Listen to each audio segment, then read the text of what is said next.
Club में हो रही इस बेहद ज़रूरी बहस में, डिबेट में आप सभी का बहुत बहुत स्वागत है। मेरा नाम सौरभ द्विवेदी है। मैं इंडिया टुडे हिंदी मैगज़ीन का और ललन टॉप का संपादक हूं और आज की इस बहस का मॉडरेटर भी। इससे पहले कि ये बहस, जिसका शीर्षक, जिसका टॉपिक है डज गॉड एग्जिस्ट, ये शुरू हो दो विद्वानों के बीच जिनके नाम हैं श्री जावेद अख्तर और श्री मुफ्ती शमाइल नदवी जी, मैं कुछ बुनियादी चीज़ें आप लोगों को बता दूं ताकि ये बहस व्यवस्थित ढंग से चले, वैसे नहीं जैसी बहसों को देखने के हम इन दिनों आदी हो गए हैं। पढ़ी लिखी अकादमिक बहस। इस बहस का प्रारूप कैसा होगा, इसका स्ट्रक्चर कैसा होगा, पहले मैं आपको ये बता देता हूं। सबसे पहले नौजवान विद्वान मुफ्ती शमाइल नदवी जी 10 मिनट अपनी दलीलें आप लोगों के सामने रखेंगे। उसके बाद जावेद अख्तर साहब 10 मिनट अपनी बात रखेंगे। उसके बाद जिसको हम अंग्रेजी में रिबटल कहते हैं, एक जवाबी दौर रहेगा कि आपने जो कहा मैं उससे मुतमईन हूं कि नहीं हूं और हमने जो कहा। इसके बाद बहस का राउंड 2 शुरू होगा। दोनों विद्वानों को फिर से 7-7 मिनट का वक्त मिलेगा और इसके बाद रिबटल राउंड 2 होगा 5-5 मिनट का। इसके बाद एक दूसरे से सवाल जवाब होंगे। इसके लिए हमने लगभग 16 मिनट का वक्त तय किया है। अब ये सवालों की प्रकृति पर निर्भर करता है कि कितने सवाल होंगे, इसीलिए हमने वक्त की पाबंदी रखी है। और इसके बाद आखिरी में 5-5 मिनट का वक्त दोनों विद्वानों को एक बार फिर से दिया जाएगा अपने क्लोजिंग आर्ग्यूमेंट के लिए। और उसके बाद जो इस बहस के लिए सबसे ज़रूरी चीज़ है कि आप और हम और इंटरनेट पर देख रहे लाखों करोड़ों लोग, उनके सवाल जवाब होंगे। तो आप लोग जो यहाँ मौजूद हैं, आपके हम कुछ सवाल लेने की कोशिश करेंगे। 30 मिनट का वक्त हमने उसके लिए तय कर रखा है। इस तरह से ये 2 घंटे की बहस पूरी होगी। 2-3 बुनियादी बातें हैं जिनका हमें ध्यान रखना है। किसी भी किस्म की नारेबाजी में हमें शरीक नहीं होना है। ये हल्ला गुल्ला नहीं है, क्योंकि पूरी दुनिया देख रही है, तो एक नज़ीर कायम करनी है, एक उदाहरण लोगों के सामने रखना है कि पढ़े लिखे लोग इत्तेफाकी और नाइत्तेफाकी रखते हुए भी, एक दूसरे से सहमति और असहमति रखते हुए भी बात कह सकते हैं। यहाँ पर मेरे जेएनयू के प्रोफेसर बैठे हैं, पुरुषोत्तम अग्रवाल जी, जिन्होंने हमें क्लास में सिखाया है कि सहमति का साहस और असहमति का विवेक, और इसका ठीक उलट भी, ये बड़ा ज़रूरी है। दूसरी बात, ये किसी एक धर्म के बारे में बहस नहीं है, ये बात सबको स्पष्ट होनी चाहिए। किसी धर्म को महान बताने या किसी धर्म को कमतर बताने की ये बहस नहीं है। तो यदि कोई इस उम्मीद से देख रहा है या यहाँ आया है, तो मैं आपको आश्वस्त करना चाहता हूं कि आपको नाउम्मीदी हाथ लगेगी। इस बहस में बहुत ज़्यादा धार्मिक प्रतीकों के इस्तेमाल को लेकर भी ये दोनों लोग जो अभी आपको गंभीर दिख रहे हैं, भले लोग हैं, कल शाम को चाय पर मिले थे, बहुत हंसी मजाक भी इनके बीच हुआ था और गलबैयाँ डालते हुए एक तस्वीर भी हुई थी। ये इस बात का प्रमाण है कि इंटरनेट पर जो हल्ला मचा हुआ है उसके मुकाबले ये दोनों लोग बहुत ही अच्छे शांत ढंग से बहस के लिए राजी हो गए हैं। ट्विटर की बातें ट्विटर तक सीमित, एलन मस्क आजकल उसको एक्स कहते हैं। और अब इस बहस की शुरुआत मैं इन विद्वानों का, हालांकि इनको परिचय की जरूरत नहीं, पर हो सकता है, हमें पत्रकारिता में सिखाया जाता है कि नेवर अज्यूम, विज्ञान भी यही कहता है। मुफ्ती शमाइल नदवी साहब इस्लामिक विद्वान, शिक्षाविद हैं, कोलकाता के वाहियान फाउंडेशन के संस्थापक हैं, लखनऊ की प्रतिष्ठित दारुल उलूम नदवतुल उलमा से ग्रेजुएशन किया है, सोशल मीडिया और सार्वजनिक मंचों पर अध्यापन और बौद्धिक कामों में सक्रिय हैं और इस समय इंटरनेशनल इस्लामिक यूनिवर्सिटी मलेशिया से PhD कर रहे हैं। अच्छी बात यह है कि पढ़ाई के साथ साथ ट्रैवल ब्लॉग भी बनाते हैं। पेट्रोनस टावर के सामने का ब्लॉग हमने देखा। हमारे साथ जावेद अख्तर साहब हैं। जावेद अख्तर साहब कवि हैं, शायर हैं, गद्य भी लिखते हैं, फिल्मों के लिए संवाद लिखे हैं, गीत लिखे हैं। इससे इतर ये वैज्ञानिक सोच को लेकर या अपने डिक्लेयर्ड एथिज्म को लेकर भी मुखर रहते हैं और अपने तहीं रैशनैलिटी की बात करते हैं। देवियों और सज्जनों, डज गॉड एग्जिस्ट, इस सवाल का जवाब सब अपने अपने तहीं खोजने की कोशिश कर रहे हैं। कोई इसको गॉड डैम पार्टिकल की खोज बताता है, कोई गॉड पार्टिकल की खोज बताता है, कोई हिग्स बोसान की खोज बताता है, कोई ये सवाल जवाब तलाशने की कोशिश करता है कि मास एग्जिस्टेंस में आखिर आया कैसे, हुआ क्या था, सृष्टि के पहले, समय के पहले क्या था। और कोई ये कहता है कि ये सारी खोजें जिस मस्तिष्क में हो रही हैं प्रकृति के क्रम में, वो कैसे विकसित हुआ। मैं उम्मीद करता हूँ कि हम आज इन बुनियादी सवालों के कुछ जवाब हासिल करने में कामयाब हूँ। मैं सबसे पहले मंच पर आमंत्रित कर रहा हूँ मुफ्ती शमाइल नदवी साहब को। आइए सर जी।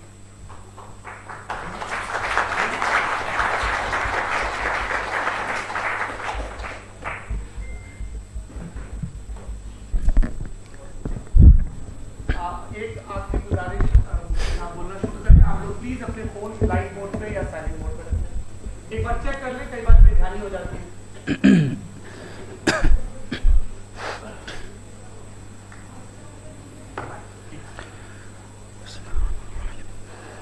तमाम तारीफ़ें उस क्रिएटर के लिए जिसने इस यूनिवर्स को एक मकसद के तहत पैदा किया है। रिस्पेक्टेड जनाब जावेद अख्तर साहब, मिस्टर सौरभ द्विवेदी और respected audience, thank you all for being here today.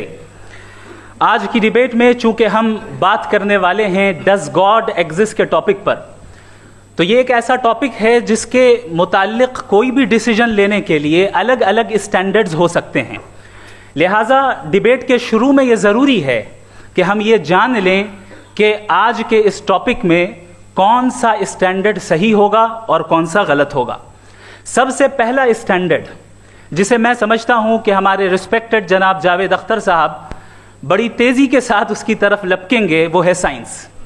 जबकि साइंस दर हकीकत खुदा के एग्जिस्टेंस को डायरेक्टली साबित करने या उसके एग्जिस्टेंस को डिनाई करने के लिए स्टैंडर्ड नहीं बन सकती।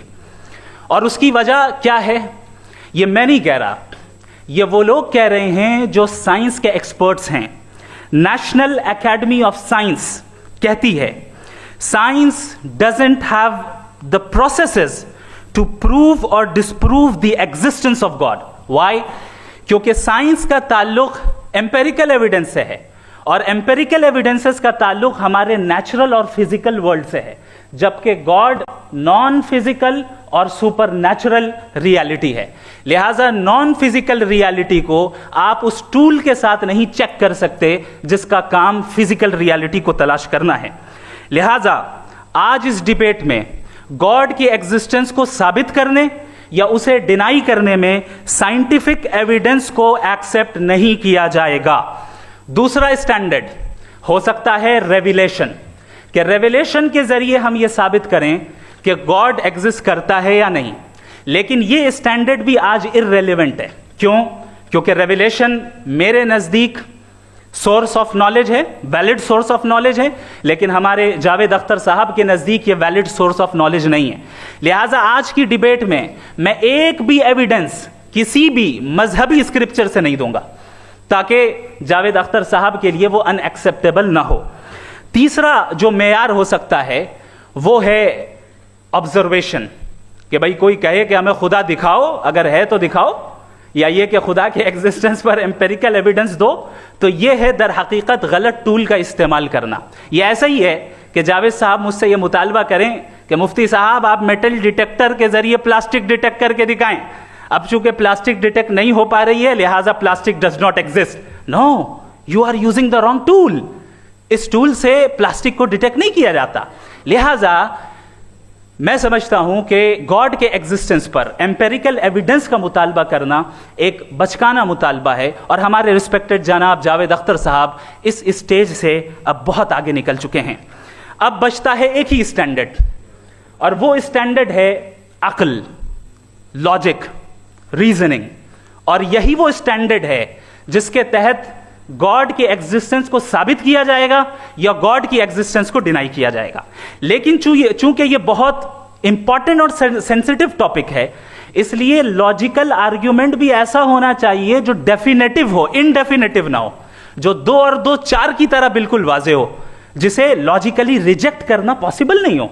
फॉर एग्जाम्पल हम कहें हमारे रिस्पेक्टेड मिस्टर सौरभ साहब, ये एक इंसान है और तमाम इंसान कॉन्शियस बीइंग है। लिहाजा नतीजा क्या निकला? हमारे सौरभ साहब भी कॉन्शियस बीइंग है। क्या ये इंडेफिनेट आर्ग्यूमेंट है या डेफिनेट आर्ग्यूमेंट है? ये डेफिनेट आर्ग्यूमेंट है। ये 2 और 2 की तरह वाजे है, इसमें किसी तरह जो है लॉजिकली इसको रिजेक्ट नहीं किया जा सकता। तो अगर आज हमारे जावेद अख्तर साहब ऐसी कोई अकली दलील और लॉजिकल एविडेंस दें खुदा के ना होने पर जो डेफिनेट भी हो, तो मैं ये ऐलान करता हूं कि यकीनन मैं उस एविडेंस को कबूल करूंगा और उस पर गौर करूंगा। लेकिन साथ में यह भी ऐलान कर देता हूं प्रेडिक्शन के तौर पर कि ऐसा कोई डेफिनेट आर्ग्यूमेंट कोई नहीं पेश कर सकता। दलील हम देंगे और डेफिनेटिव दलील देंगे, लॉजिकल दलील देंगे, ऐसी दलील देंगे जो एंटायर एथिस्टिक वर्ल्ड उसे रेफ्यूट नहीं कर सकती। चलें अब हम एक एग्जाम्पल सोचते हैं, एक सिनेरियो, सिंपल सिनेरियो, तमाम ऑडियंस से गुजारिश है, हम और आप एक आइसोलेटेड आइलैंड पर हैं, ऐसा आइलैंड जहां पे हमसे पहले कोई कभी नहीं गया। चलते चलते आपके सामने अचानक आपने देखा एक पिंक कलर की बॉल पड़ी हुई है। सबसे पहला सवाल आपके जहन में क्या आएगा कि ये बॉल यहां क्यों आई, कैसे आई, ये पिंक कलर की ही क्यों है, कोई और कलर भी हो सकता था, ये इसी शेप में क्यों है, कोई और शेप भी हो सकता था। नेचुरली आप इस तरफ पहुंचेंगे कि कोई ना कोई है जिसने इन स्पेसिफिक प्रॉपर्टीज के साथ इस बॉल को बनाया है और यहां पे रखा है। चूंकि आप जानते हैं कि ये जो बॉल है इसका एग्जिस्ट करना जरूरी नहीं है, ये एग्जिस्ट कर भी सकती थी, नहीं भी कर सकती थी, और एग्जिस्ट करना ही था तो किसी और फॉर्म में करती, किसी और कलर में करती। अब आप इस बॉल को एक्सपैंड करते चले जाएं, एक्सपैंड करते चले जाएं, एक्सपैंड करते चले जाएं, यहां तक कि ये बॉल यूनिवर्स के साइज की हो जाए। बताइए कि क्या साइज के बढ़ जाने से सवाल बदल जाएगा? हरगिज नहीं बदलेगा।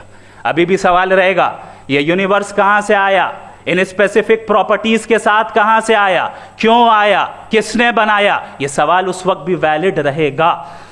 लेकिन यह सवाल अगर हम जनाब जावेद अख्तर साहब से करें तो चूंकि इनका वर्ल्ड व्यू एथिस्टिक है, और सिर्फ इनका नहीं, मतलब जितने भी एथिस्ट हैं और एथिस्टिक वर्ल्ड व्यू को रखने वाले से अगर आप ये सवाल करें कि ये यूनिवर्स कहां से आया, तो इनका जवाब या तो आर्ग्यूमेंट फ्रॉम इग्नोरेंस होगा या डॉगमेटिक होगा।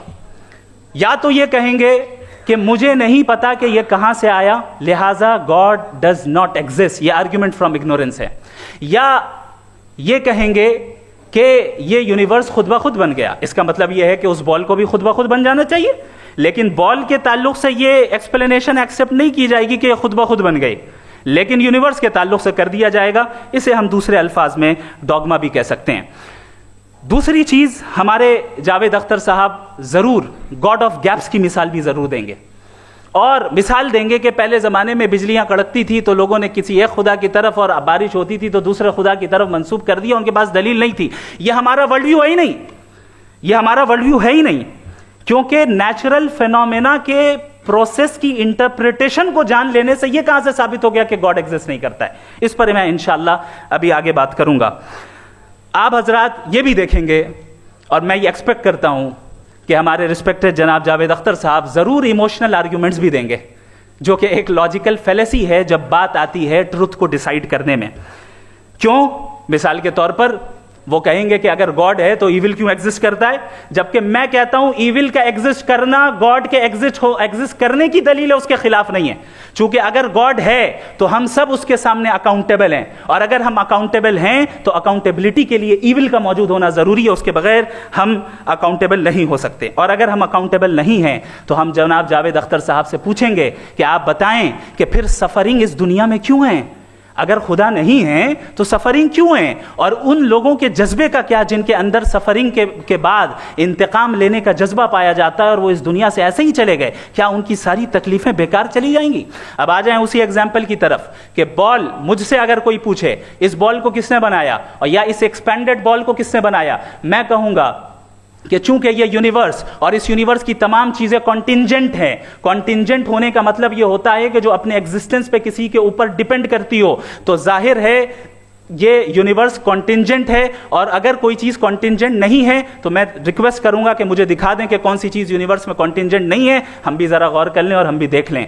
और जब कॉन्टिंजेंट चीजें मौजूद हैं तो फिलोसोफर्स की इस्तिलाह के मुताबिक, हम उस टर्मिनोलॉजी के मुताबिक, हम उस जगह तक पहुंचते हैं और उस हस्ती तक पहुंचते हैं जिसे नेसेसरी बीइंग कहा जाता है, कि ये वो नेसेसरी बीइंग है जिसका मौजूद ना होना नामुमकिन हो। क्योंकि अगर ये मौजूद ना हो तो सारी चीजें एग्जिस्टेंस में आएंगी ही नहीं, और ये सारी कॉन्टिंजेंट चीजें उसी के ऊपर डिपेंड करती हैं। अब अगर आप ये सवाल करते हैं कि फिर उस हस्ती को किसने बनाया, फिर उसका कॉज क्या है, फिर उसका कॉज क्या है, फिर उसका कॉज क्या है, और एंडलेसली चले जाएं, इसे हम कहते हैं इन्फिनिट रीग्रेस ऑफ कॉजेस, जो कि लॉजिकल फैलेसी है। कॉन्सेप्चुअली इंफिनिटी पॉसिबल है। मिसाल के तौर पे न्यूमेरिकल्स 1 2 3 गिनते चले जाएं, इन्फिनिट नंबर्स हैं। मैं कॉन्सेप्चुअली बात नहीं कर रहा, प्रैक्टिकली रियलिटी में साबित करके दिखाएं कि infinite regress of causes possible है या नहीं। अगर पॉसिबल है तो हम मान लेंगे, मिसाल दे दें, और पॉसिबल नहीं है तो एक ही ऑप्शन बचता है जिसे हम कहते हैं नेसेसरी बीइंग। ऐसी नेसेसरी बीइंग जो इंडिपेंडेंट है, क्योंकि अगर वो डिपेंडेंट हुई तो वो नेसेसरी नहीं रहेगी। ऐसी इंडिपेंडेंट बीइंग जो इटर्नल है, अगर वो इटर्नल नहीं होगी, उसकी बिगिनिंग होगी तो वो खुद कॉन्टिंजेंट है। ऐसी बीइंग जो पावरफुल है, क्योंकि कॉन्टिंजेंट को एक्चुअलाइज करने के लिए पावर चाहिए। ऐसी बीइंग जो इंटेलिजेंट है और नॉलेजेबल है, क्योंकि ये यूनिवर्स स्पेसिफिक फॉर्म और स्पेसिफिक लॉज ऑफ नेचर के तहत प्रिसाइजली चल रहा है। Thank you. थैंक यू मुफ्ती साहब। मैं इन दलीलों के बाद जावेद अख्तर साहब से गुजारिश करूंगा, आप बैठ के बोलना चाहेंगे या वहाँ? जी।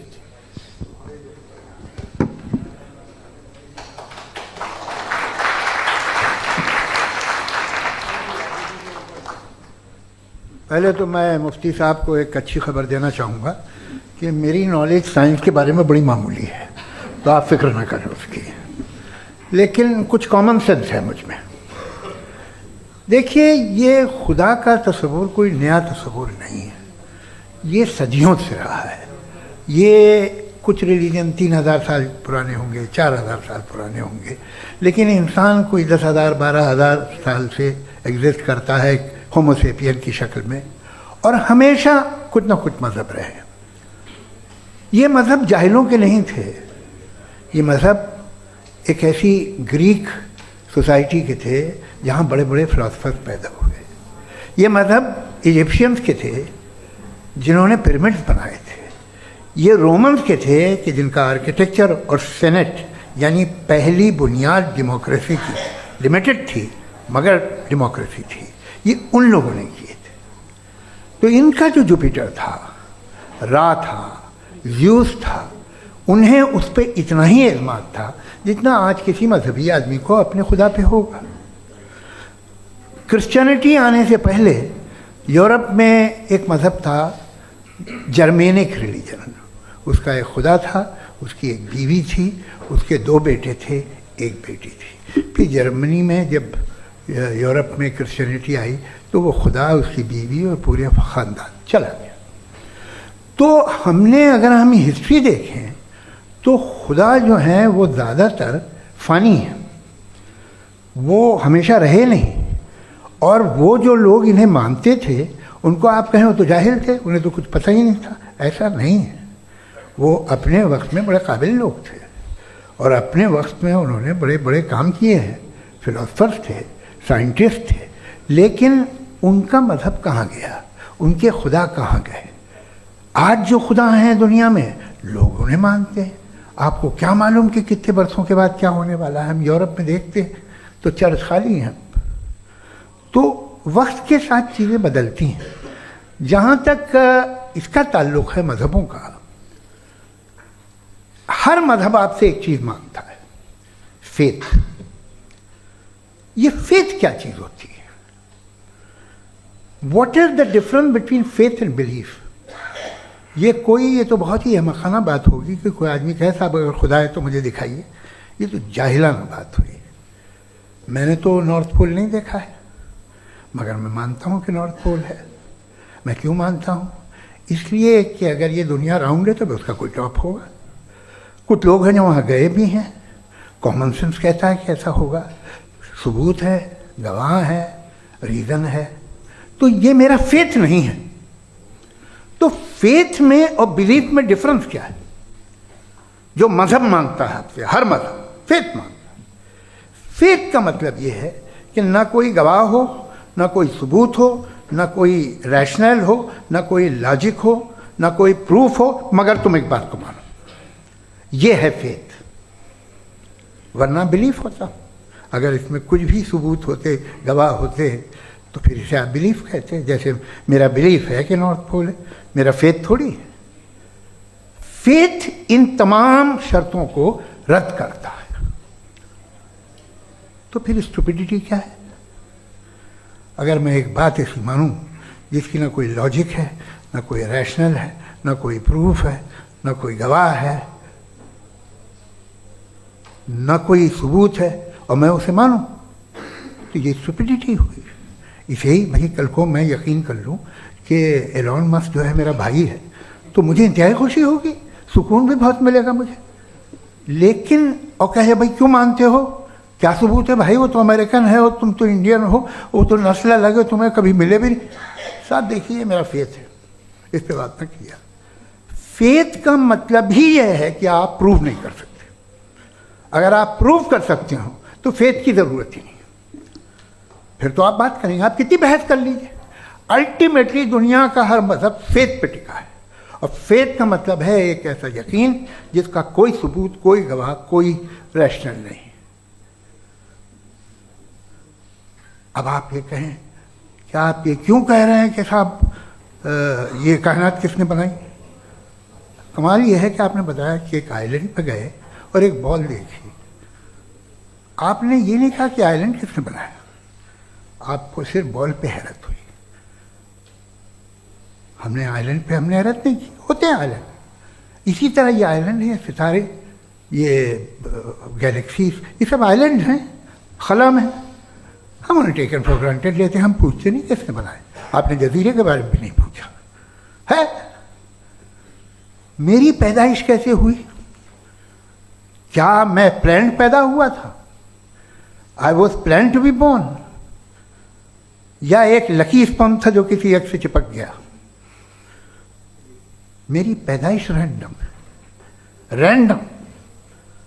और इंसाफ जिसे आप कहते हैं, इंसाफ का तो नेचर से कोई वास्ता ही नहीं है। जो आप कहते हैं कि एक दिन इंसाफ मिलेगा, इंसाफ is a human concept, nature में कोई इंसाफ नहीं। अगर शेर हिरन को खा जाता है तो उसे कोई सजा नहीं मिलती। अगर एक आंधी आती है और हरे भरे पेड़ों को उखाड़ के फेंक देती है तो आंधियों की जेल नहीं होती है।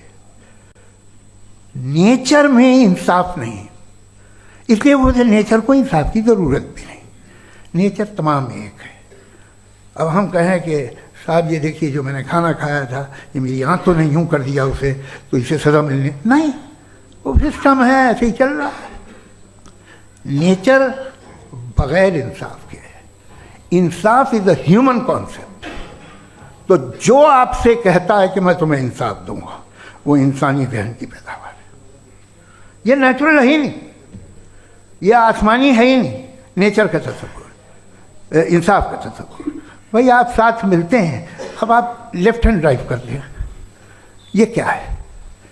तमाम सच, तमाम नेकी, तमाम शराफत लेफ्ट हैंड ड्राइव है। वरना क्या होगा, या तो आप क्रॉस कर देंगे, आपका एक्सीडेंट हो जाएगा, या आप किसी को मार देंगे, या ट्रैफिक जैम हो जाएगा। झूठ, बेईमानी, रिश्वतखोरी, ये तमाम जो है driving on the wrong side है। इसके ऊपर कुछ नहीं। ये तो हमने बनाया, जैसे हमने लेफ्ट हैंड ड्राइव बनाई है। ये कॉन्सेप्ट ऑफ इंसाफ जो है ये हमारा है, इसका नेचर से कोई वास्ता नहीं। शेर खा जाता है हिरन को, उसे जेल होती है क्या? कुछ भी नहीं, है ही नहीं। तो ये जो दुनिया के रिलीजन प्रॉमिस करते हैं आपसे इंसाफ, इसी से मालूम होता है कि ये मैन मेड है।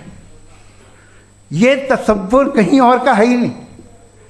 जो नेचर है, कुछ लोग कहते हैं नेचर ही खुदा है, तो नेचर में तो इंसाफ नहीं कहीं। और आप वादा कर रहे हैं कि तुम्हें मरने के बाद इंसाफ मिलेगा। मुझे अगर मिलेगा तो मैं बहुत खुश होऊंगा, लेकिन मैं यकीन नहीं कर पाता हूँ, इसलिए कि मैं फेथ नहीं पैदा कर सकता। The very fact that religions demand faith, इसका मतलब है कि उनके पास जस्टिफिकेशन नहीं है। अच्छा साहब, फिर रिलीजन अगर मॉडरेशन में है, कोई सा भी नहीं, वो आप में कुछ खूबियाँ भी पैदा करता होगा, देखिए उससे ये फ़ायदा है, वो फ़ायदा है। अल्कोहल जो है वो ज़्यादातर दवाओं में यूज़ होती है। और एक सर्वे किया गया था अमेरिका में कि लॉन्जिटिविटी किन लोगों की है, तो एक तरफ वो लोग थे जो शराब पीते ही नहीं थे और एक तरफ वो थे जो एक बोतल शराब रोज़ पीते थे। सबसे ज़्यादा लंबी उम्र उनकी है जो 2 पैक नाप के शराब पीते और खाना खाते हैं। मगर हम शराब को बुरा समझते हैं, मैं भी बुरा समझता हूँ। क्यों? ऐसा होता नहीं। कुछ चीज़ों में आदत होती है कि वो बढ़ती है। आज तक में एक आदमी दूध पीता है, आप 10 साल बाद भी मिलेंगे तो एक ही गिलास पीता होगा। ऐसा नहीं होता, सुबह से दूध पीता रहता है। मिल्कोहलिक मैंने नहीं देखे, अल्कोहलिक होते हैं। ये टेंडेंसी है मजहब की कि वो बढ़ता है, जैसे कैंसर बढ़ता है, जैसे शराब बढ़ती है। कुछ लोग होंगे जो उसे सही तरह से यूज़ करते। मुझे यकीन है कि हमारे मुफ्ती साहब भी उनमें से एक हैं। इनसे बहुत खुशी हुई मुझे इनसे मिलकर। लेकिन कितने लोग हैं कि आज आप देखते हैं दुनिया में जो तबाहियाँ हैं, इनमें कितना हाथ है उन लोगों का जो बिलीवर कहते था मजहब ये नहीं कहता, ना कहता होगा, मगर जब ये मजहब पीते हैं तो ऐसे बिहेव करते हैं। थोड़ा सा अगर हो तो शायद बहुत अच्छी बात, लेकिन शराब थोड़ी सी नहीं रहती, उसमें टेंडेंसी है। पहले थोड़ा सा अगर 2-3 कैंसर के सेल हो ना बॉडी में तो आदमी स्लिम रहेगा, लेकिन वो 2-3 सेल नहीं रहते, वो मल्टीप्लाई होते हैं। जावेद साहब टाइम पूरा हो गया। टाइम हो गया तो बस बात खत्म हो गई। अच्छा, मुझे कुछ और कहने को था भी नहीं। जी, मैं पहले जवाबी दौर के लिए इनवाइट कर रहा हूँ मुफ्ती साहब को। Your rebuttal round 1, you have 7 minutes.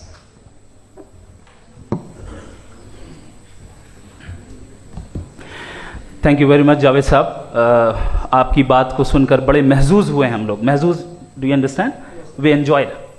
Okay, अब थोड़ा सा लॉजिकली उसको हम लोग देखते हैं। दरअसल हम लोगों ने कल गुजारिश की थी मुफ्ती साहब से भी, जावेद साहब से भी, कि हिंदुस्तानी ज़बान आम फहम सबको समझ में आ जाए और जहाँ कहीं आप मुश्किल शब्द इस्तेमाल करें वहाँ बताते भी चलें। Thank you. तो सबसे पहले हमारे रिस्पेक्टेड जावेद साहब ने हवाला दिया कि खुदा फ़ानी है। कितने मजहब आगे चले गए, किसी ने जुपिटर को खुदा माना, किसी ने किसी को माना। मैं कहता हूँ जिसने कॉन्टिंजेंट चीज़ को खुदा माना, गलत माना, वो खुदा ही नहीं, वो खुदा ही नहीं है। हम तो नेसेसरी बीइंग को साबित करने बैठे हैं, वो नेसेसरी कॉज जो इटरनल है, जो अबदी भी है और अजली भी है। हम किसी और को साबित करने नहीं बैठे। दूसरी चीज़ उन्होंने कहा कि फेथ एंड बिलीफ, ये एक ऐसी डेफिनेशन है फेथ की जो इन्होंने पहली मर्तबा पेश की है, या माफ़ कीजिएगा, इन्होंने पहली मर्तबा पेश नहीं की है, रिचर्ड डॉकिंस ने पहली मर्तबा पेश की है। मुझे मालूम है ये सोर्स कहाँ से है। एपिस्टेमोलॉजिकली फेथ और बिलीफ का फर्क आप इस तरह नहीं कर सकते सर। फेथ सही भी होता है, गलत भी होता है। बिलीफ सही भी होता है, गलत भी होता है। जो लॉजिक, रीजन और एविडेंस से बैक्ड होगा वो फेथ सही होगा। और आप जिस फेथ की बात कर रहे हैं कि इलॉजिकल है और उसके पीछे नहीं है, तो we are on the same page. हम नहीं मानते उस फेथ को। जो फेथ ऐसा हो जिसके पीछे कोई लॉजिक ना हो, एविडेंस ना हो, हम नहीं मानते। हम तो उस फेथ के कायल हैं जिसके पीछे लॉजिक हो और एविडेंस हो। तो बिलीफ सही भी होता है, गलत भी होता है, फेथ भी सही होता है और गलत भी होता है। तो आज फेथ और बिलीफ के डिफरेंस पे बात नहीं हो रही। आज आप चाहे फेथ एक्सेप्ट कर लें या बिलीफ एक्सेप्ट कर लें, आज ये बात होगी कि ट्रूथ क्या है। चाहे ट्रू बिलीफ सही है या ट्रू फेथ सही है, और फॉल्स फेथ क्या है और फॉल्स बिलीफ क्या है, बात इस पे हो रही। दूसरी चीज इन्होंने पूछा, स्टुपिडिटी फिर क्या है? अगर फेथ रिलीजन स्टुपिडिटी नहीं है तो और क्या है? चूंकि फेथ का मुतालबा करते हैं तो स्टुपिडिटी क्या है? मैं कहता हूं स्टुपिडिटी एथिज्म है। उसकी वजह यह है कि आप एक सड़क पे जा रहे हो और आप किसी गार्डन में जाएं और देखें वहां लिखा है फूलों के साथ, I love Javed Akhtar, and I really do, I love you sir. तो जब आप वहां पर पहुंचे तो वहां पहुंचकर अब ये बताएं, क्या आप ये कहेंगे wow what a natural selection? ये क्या नेचुरल सिलेक्शन है? नहीं, ये प्रिसाइजली डिजाइंड है, इसके पीछे डिजाइनर है। लिहाजा अगर कोई एक ऐसी कॉमन सेंस की बात को कबूल नहीं कर रहा है कि यूनिवर्स जो इतने प्रिसाइजली काम कर रहा है, हम कह दें कि खुद ब खुद बन गई, मैं समझता हूं इससे बड़ी स्टुपिडिटी और कुछ नहीं है। ये इर्रेशनल चीज है। फिर हमारे सर ने कहा कि आपने बॉल पे फोकस किया, आइलैंड पे फोकस नहीं किया। अरे आइलैंड को किसने बनाया, यही समझाने के लिए तो बॉल की मिसाल दे रहा हूं। और बॉल भी कॉन्टिंजेंट है, आइलैंड भी कॉन्टिंजेंट है, दोनों नेसेसरी बीइंग का मुतालबा करते हैं।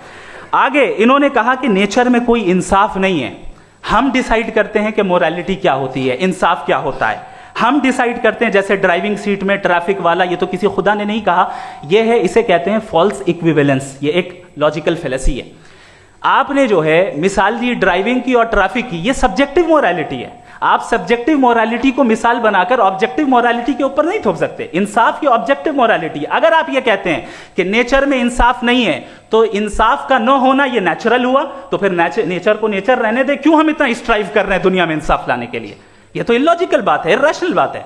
इसलिए बहुत सी चीजें ऐसी हैं जो ऑब्जेक्टिवली जो है इविल या गुड हैं, और बहुत सी चीजें ऐसी हैं जो सब्जेक्टिवली हैं। सब्जेक्टिवली जो मोरल होता है या इमोरल होता है, उसको हम सोशल कंसेंसस से या पर्सनल प्रेफरेंस से डिसाइड करते हैं। लेकिन जो ऑब्जेक्टिव मोरालिटी है, जिसमें इंसाफ आया, जो इन्होंने बार बार रिपीट किया, ये ऑब्जेक्टिव है, सब्जेक्टिव नहीं है। अगर आप कहते हैं ये सब्जेक्टिव है, तो मेरा सवाल आपसे ये है, क्या सोशल कंसेंसस के जरिए अगर जुल्म को सही करार दे दिया जाएगा तो आप जुल्म को जस्टिफाई करेंगे? दूसरी चीज इन्होंने ये कहा कि 2 पैक शराब पी लें तो वो उतने पे नहीं रहता, बढ़ जाता है। यही मामला मजहब के साथ है, 2 पैक आप पी लें बढ़ेगा। तो ये एक ऐसी मिसाल है, इसको कहीं भी फिट कर लें कि आप एथिज्म पे जब फिट करें, जब आप 2 पैक एथिज्म का लेंगे ना, तो वो बढ़ बढ़ के नॉर्थ कोरिया बनेगा। Thank you.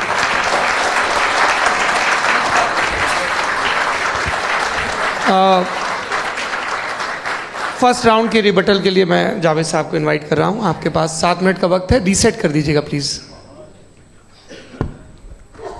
मुझे इस बात की खुशी है कि मुफ्ती साहब ने भी मान लिया कि नेचर में कोई इंसाफ नहीं है।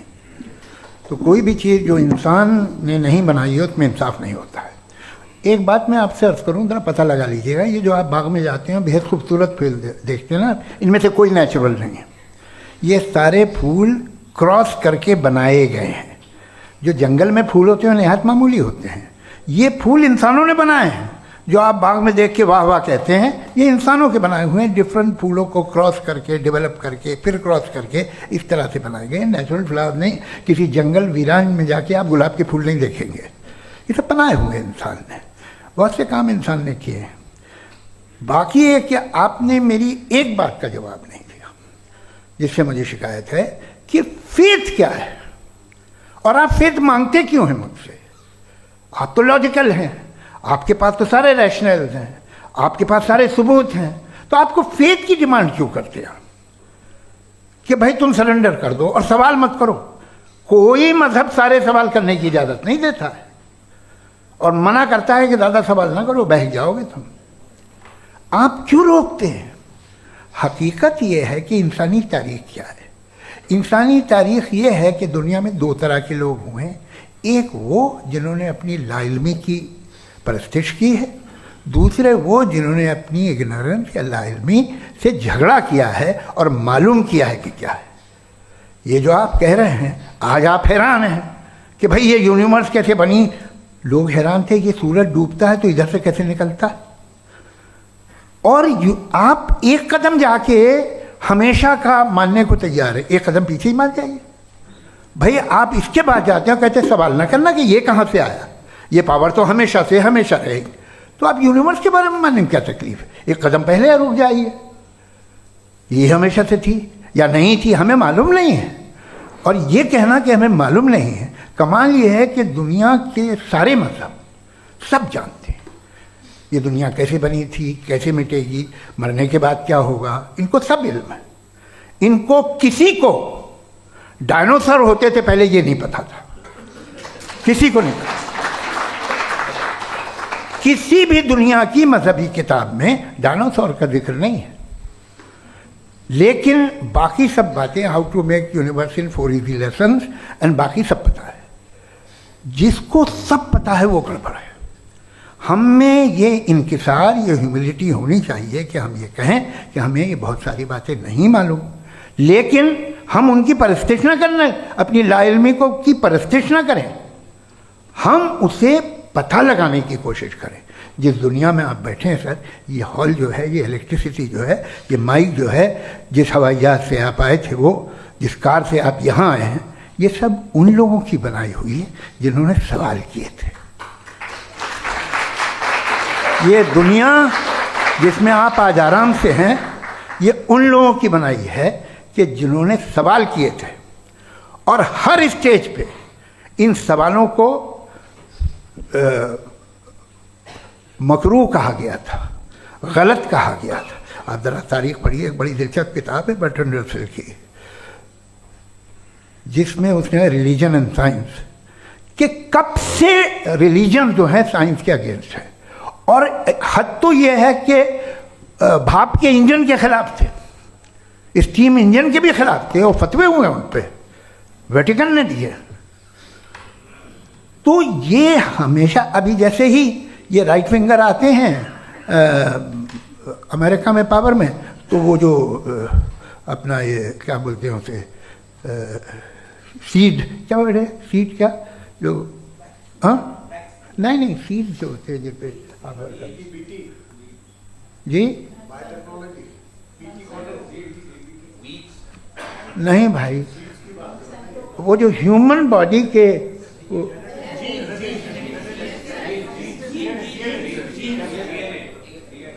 उस पर रिसर्च बंद हो जाती है, रिपब्लिकन नहीं करने देते। अरे भाई इतना डर क्या है तुम्हें? एक ज़माने में बहुत नाराज़ थे ये सारे मजहबी लोग कि ये इंसान तो इंसान बनाने की कोशिश कर रहा है। आपको क्या तकलीफ भाई, बना ले तो बना लेने दो, ये खौफ क्या है? और ये सब आज जो आप कह कर रहे हैं नामुमकिन है, ये कैसे हुआ? मुझे एक किस्सा याद आता है। जब मैं छठी क्लास में था तो मैं मैथमेटिक्स में बहुत वीक था, तो एक टीचर रख दिया गया, उसने 1 2 3 4 5 6 7 तो सिखा दिया मुझे। वो दिन मैं भूल नहीं सकता हूँ मुफ्ती साहब, जिस दिन उसने ये बताया कि 1/2 क्या होता है और 3/4 क्या होता है, मुझे ऐसा लगा कि मेरा सर बीच से फट जाएगा। ये आदमी कह रहा है कि जो दीवार के अंदर जाओ वॉक करते हुए।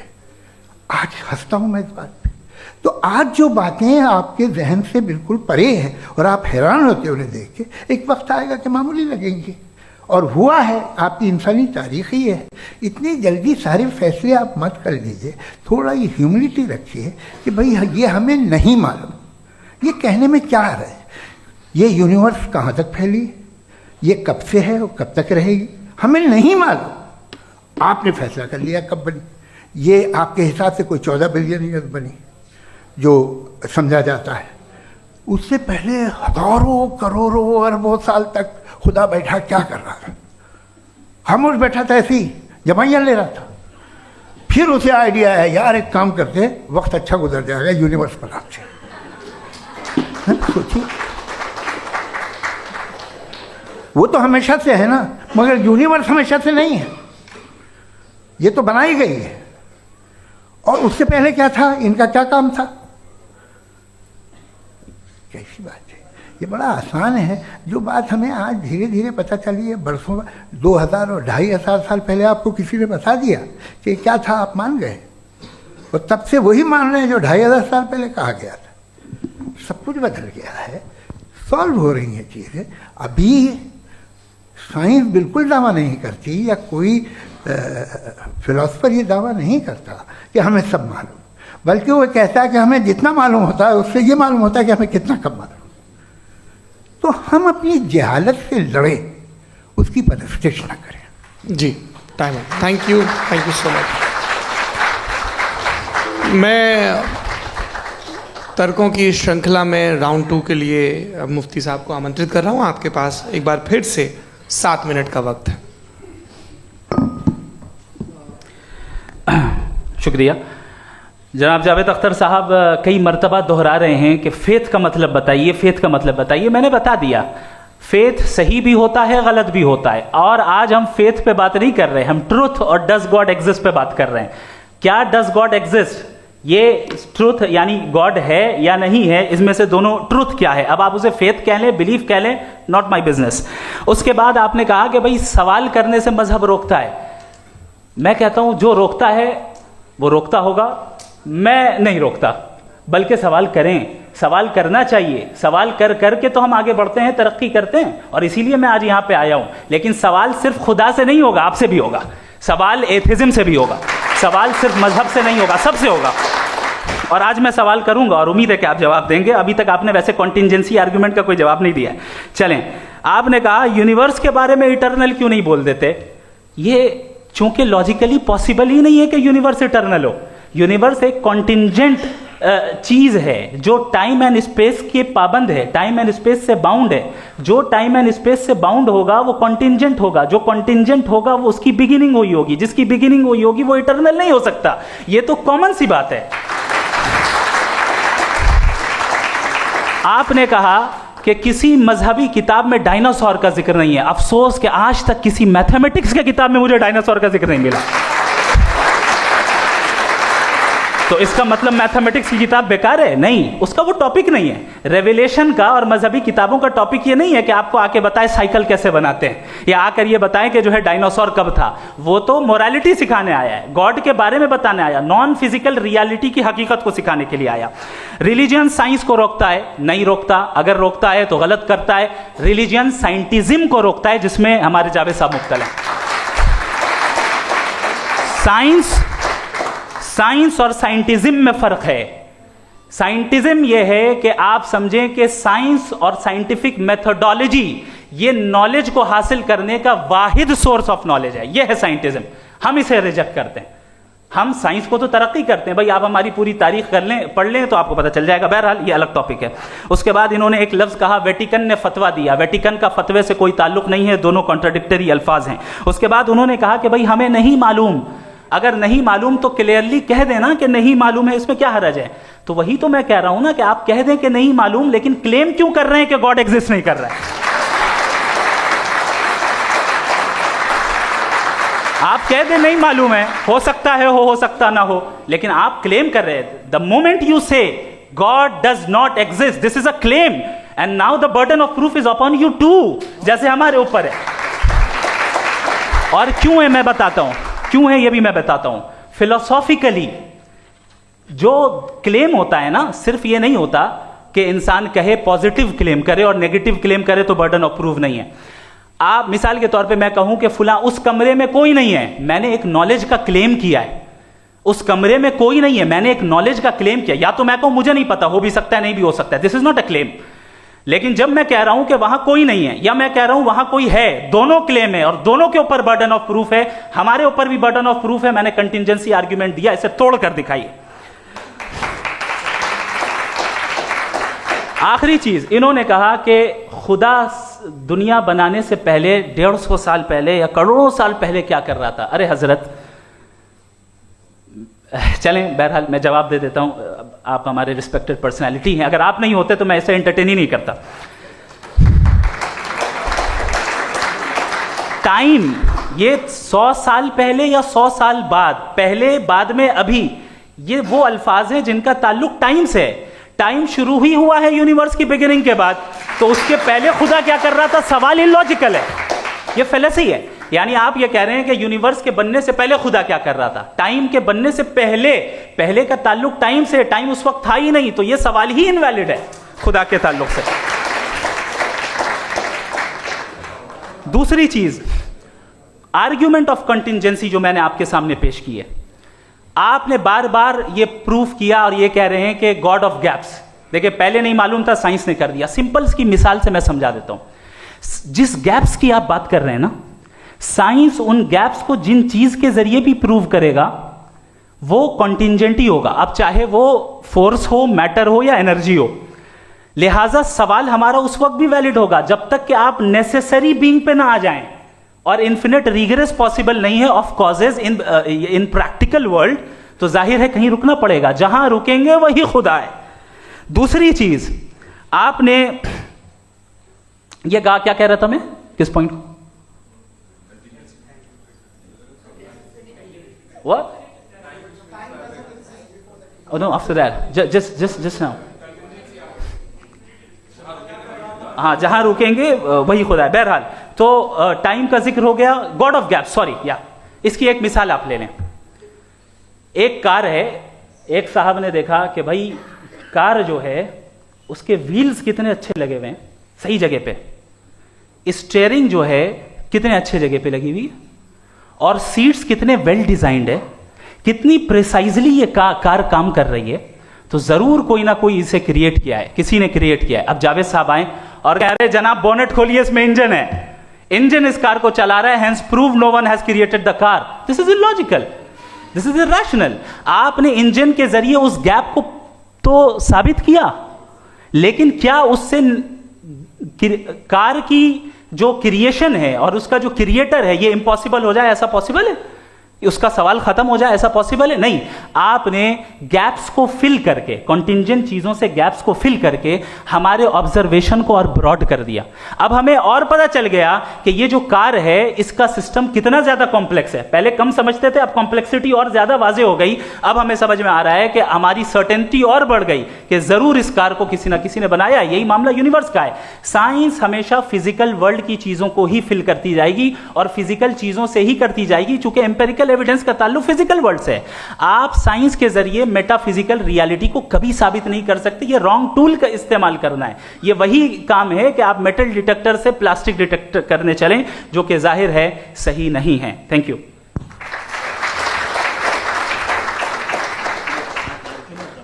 जी, ये आर्ग्यूमेंट का राउंड 2 है। हाँ। 7 मिनट है। पहले तो मैं आपसे अर्ज करूं कि आपने कहा कि जब कायनात ही नहीं थी तो वक्त भी नहीं था, कुछ भी नहीं था। कैसे नहीं था? खुदा था। एक एग्जिस्टेंस तो था ना खुदा का। तो जब खुदा था तो वक्त भी होगा। ऐसा नहीं है कि कुछ भी नहीं था, खुदा था। अच्छा, बाकी एक आपने कहा साहब आप साबित कीजिए, आपके पास भी लॉजिक है या मेरे पास भी लॉजिक है। आप मेरा जिम्मेदारी नहीं है साबित करना कि खुदा है। बर्टन रसल ने बड़ी अच्छी बात कही। बर्टन रसल ने बड़ी अच्छी बात कही। मैं आपसे अगर ये दावा करूं कि एक चाय की केतली मरीख के चारों तरफ घूम रही है, मार्स के चारों तरफ, तो ये आपका काम नहीं है कि आप साबित करें कि कोई चाय की केतली नहीं है। ये मेरा काम है, मैंने दावा किया है। ये दावा तो मजहबी लोग करते हैं कि खुदा है। मैं क्यों साबित करूं कि नहीं है? जब तक आप मुझे कन्विंस नहीं कर देंगे मैं नहीं मानूंगा। आपकी जिम्मेदारी है, मेरी जिम्मेदारी नहीं है। दोयम ये कि ये जो आप कह रहे हैं, जो गैप्स हैं, ये गैप जब जब किसी मजहब को चैलेंज करते हैं, जब ऐसा कोई बात आती है तो हंगामा हो जाता कि जब वो चैलेंज करें किसी फेथ को। ये तमाम साइंस जो है इसे मुख्तलिफ जगहों पे मुख्तलिफ वक्तों में मजहब ने रोकने की कोशिश की है। ये किताब है religion and science, Burton Russell की, पढ़िएगा, अच्छी लगेगी आपको। तारीख ही है साइंस, मजहब की साइंस से उसका यही रिश्ता है। अच्छा, अब ये हम सोचें कि बहरहाल ये वजूद जो है मजहब और ये बिलीव इन गॉड इंसान को बेहतर बना देता है। तो एक काम कीजिए, हिंदुस्तान वर्ल्ड का नक्शा लीजिए और मार्क कीजिए कि रिलीजन कहाँ कहाँ ज़्यादा है, कहाँ कहाँ, चाहे वो लैटिन अमेरिका हो या मिडल ईस्ट हो या फार ईस्ट हो या हिंदुस्तान के वो इलाके जहाँ मजहबियत ज़्यादा है। रख दीजिए नक्शा अलग। अब दूसरा नक्शा कि कहाँ कहाँ नाइंसाफ़ी, रिप्रेशन, औरतों के हुकूक की पामाली, जुल्म, डिक्टेटरशिप कहाँ है। नक्शा एक ही होगा। तो आप मुझे बताएं कि जो इसका तरकीब इस्तेमाल क्या है। खुदा का तरकीब इस्तेमाल तो बताइए। आप छोटी सी दवा सड़क पे बेचते हैं, उसकी भी तरकीब इस्तेमाल बताते हैं। इसके इस्तेमाल से तो फ़ायदा नहीं हुआ किसी को। जो सारे के सारे ख़राब मुल्क हैं, ख़राब समाज है, वो सारे जुल्म खुदा के नाम पे करते हैं। वो गलत करते हैं, सही करते हैं, मुझे क्या लेना देना उससे। इस्तेमाल से मालूम होता ना। एक विस्की की बोतल कभी शायद देखी हो आपने, लाल रंग की होती है, उस पर रोशनी वोशनी पड़ी, इंतहाई खूबसूरत लगती है। क्या बिगाड़ रही है किसी का? उसका इस्तेमाल गलत है, इसलिए आप उसे नापसंद करते हैं। इसका इस्तेमाल गलत है, इस तसव्वुर का इस्तेमाल ही गलत है और हमेशा से गलत हुआ है। आप देख लीजिए, इंसानी तारीख देख लीजिए, आज देख लीजिए, हिंदुस्तान देखिए, दुनिया देख लीजिए, क्या हो रहा है। इसे कैसे इस्तेमाल कर रहे हैं फेथ वाले लोग? क्या फेयर हैं, जस्ट हैं, जो अपने खुदाओं पे यकीन रखते हैं? वो किस तरह के लोग हैं? वो लोगों को इंसाफ देते हैं, वो बेहतर इंसान बने। तो इस दवा का फ़ायदा क्या है? चलो बहुत फ़ायदा हो रहा तो मैं इस्तेमाल कर लूँगा। मुझे तो इस दवा का कोई फ़ायदा दिखता ही नहीं।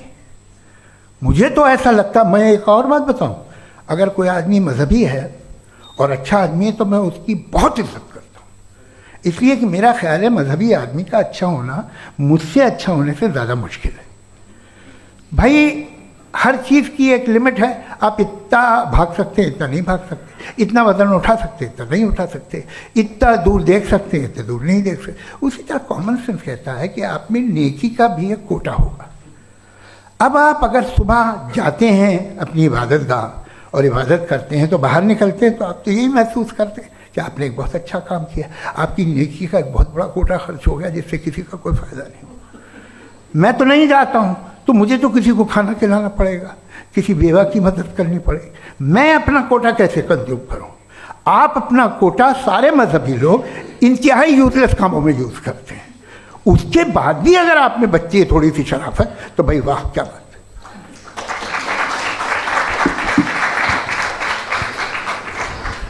एक तो मुझे ये बात बहुत अच्छी लग रही है कि दोनों ही विद्वान समय को मानते हैं और बहुत समय से अपनी दलीलें और बाज़ दफ़ा समय से पहले अपनी तकरीरें पूरी करके अपनी अपनी कुर्सी पर बैठ रहे हैं। ये इस आर्ग्यूमेंट का राउंड 2 पूरा हुआ। अब रिबटल का राउंड 2 है और उसके बाद क्रॉस एग्जामिनेशन होगा। नहीं, आपका आर्ग्यूमेंट हो गया सर। हमारे यहाँ स्कूल के सिलेबस में पंच परमेश्वर कहानी पढ़ाई जाती है, प्रेमचंद जी की लिखी हुई। आप निश्चिंत रहिए, आपके कोई राउंड में मिस नहीं होने दूंगा। रिबटल का राउंड 2, मुफ्ती शमाइल नदवी साहब।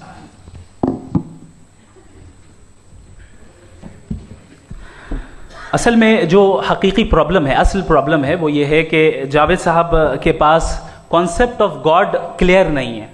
इन्होंने कहा कि कायनात से पहले खुदा तो था, तब भी तो टाइम होगा। ये टाइम कायनात का हिस्सा है। हम खुदा, उस खुदा को मानते हैं नेसेसरी बीइंग का टाइमलेस होना जरूरी है, चूंकि वो टाइम का क्रिएटर है। जब उसने टाइम को क्रिएट किया तो वो खुद टाइम पे कैसे होगा? उसने जब स्पेस को क्रिएट किया तो खुद स्पेस में कैसे होगा? अगर वो टाइम एंड स्पेस को पहले से ही उसका पाबंद है तो फिर किस चीज को उसने क्रिएट किया? लिहाजा ये सवाल गलत है कि खुदा था तो टाइम होगा। बिल्कुल नहीं, टाइम के पाबंद हम हैं, खुदा नहीं है। हम फिजिकल वर्ल्ड से ताल्लुक रखते हैं, वो मेटाफिजिकल रियलिटी है। दूसरी चीज इन्होंने मिसाल दी कि चाय की केतली हवा में घूम रही होगी, और पता नहीं शायद वो बर्टन रसल का उन्होंने हवाला दिया। बहरहाल यही प्रॉब्लम है। प्रॉब्लम यही है कि हम चीजों के दरमियान डिफरेंशिएट नहीं कर पाते। ये जो आपने मिसाल दी ये इमेजिनेशन है, और मैं जो साबित कर रहा हूं वो लॉजिकल नेसेसिटी है। आप इमेजिन करने आए तो कुछ भी करें, जुपिटर में पिंक एलिफेंट होगा, यूनिकॉर्न होगा, करें, उससे कायनात पे क्या फर्क पड़ता है? उससे आप लॉजिकल नेसेसिटी साबित नहीं कर सकते। मैं तो उस प्राइम कॉज की बात कर रहा हूं, उस नेसेसरी बीइंग की बात कर रहा हूं जिसके बगैर इस कायनात का एग्जिस्टेंस मुमकिन नहीं है। दूसरी चीज, मजहब को साइंस चैलेंज करती है वगैरह वगैरह, ये हमारा टॉपिक ही नहीं है। मैं इस पे बात करूंगा तो फिर मेरा वक्त चला जाएगा। मजहब के ऊपर चूंकि हमारी डिस्कशन नहीं है, साइंस को मजहब और बिलखुसूस मैं और हमारा वर्ल्ड व्यू कम अज कम साइंस को पीछे नहीं करता है, साइंटिज्म की मजम्मत करता है। इसकी वजाहत मैंने पहले कर दी। दूसरी चीज इन्होंने कहा वर्ल्ड का नक्शा लीजिए, वर्ल्ड मैप लीजिए, 2 अलग अलग जगह की। हजरत, मैंने ये होमवर्क किया था और मैंने मिडिल ईस्ट का एक नक्शा लिया और यूरोप का एक नक्शा लिया। ये मजहबी इलाका और ये लिबरल और एथीस्ट इलाका। मुझे पता चला कि सबसे ज्यादा रेप केसेस जो हैं वहां पर हैं।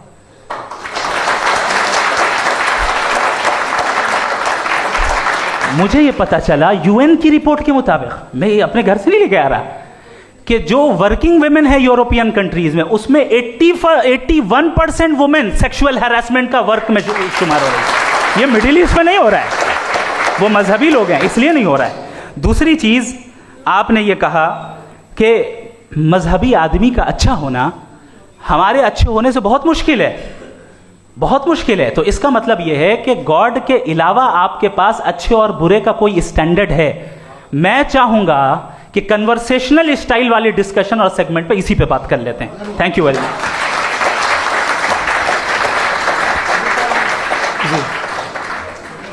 ये रिबटल का राउंड 2 है। आपके पास 5 मिनट का वक्त है और इसके बाद क्रॉस एग्जामिनेशन शुरू करेंगे। आप चाहें तो जो इन्होंने सवाल पूछे उनके जवाब आप रिबटल में भी दे सकते हैं। जी जी, देखिए, पहले तो ये बात कि ये मिसाल गलत नहीं है, गलत है।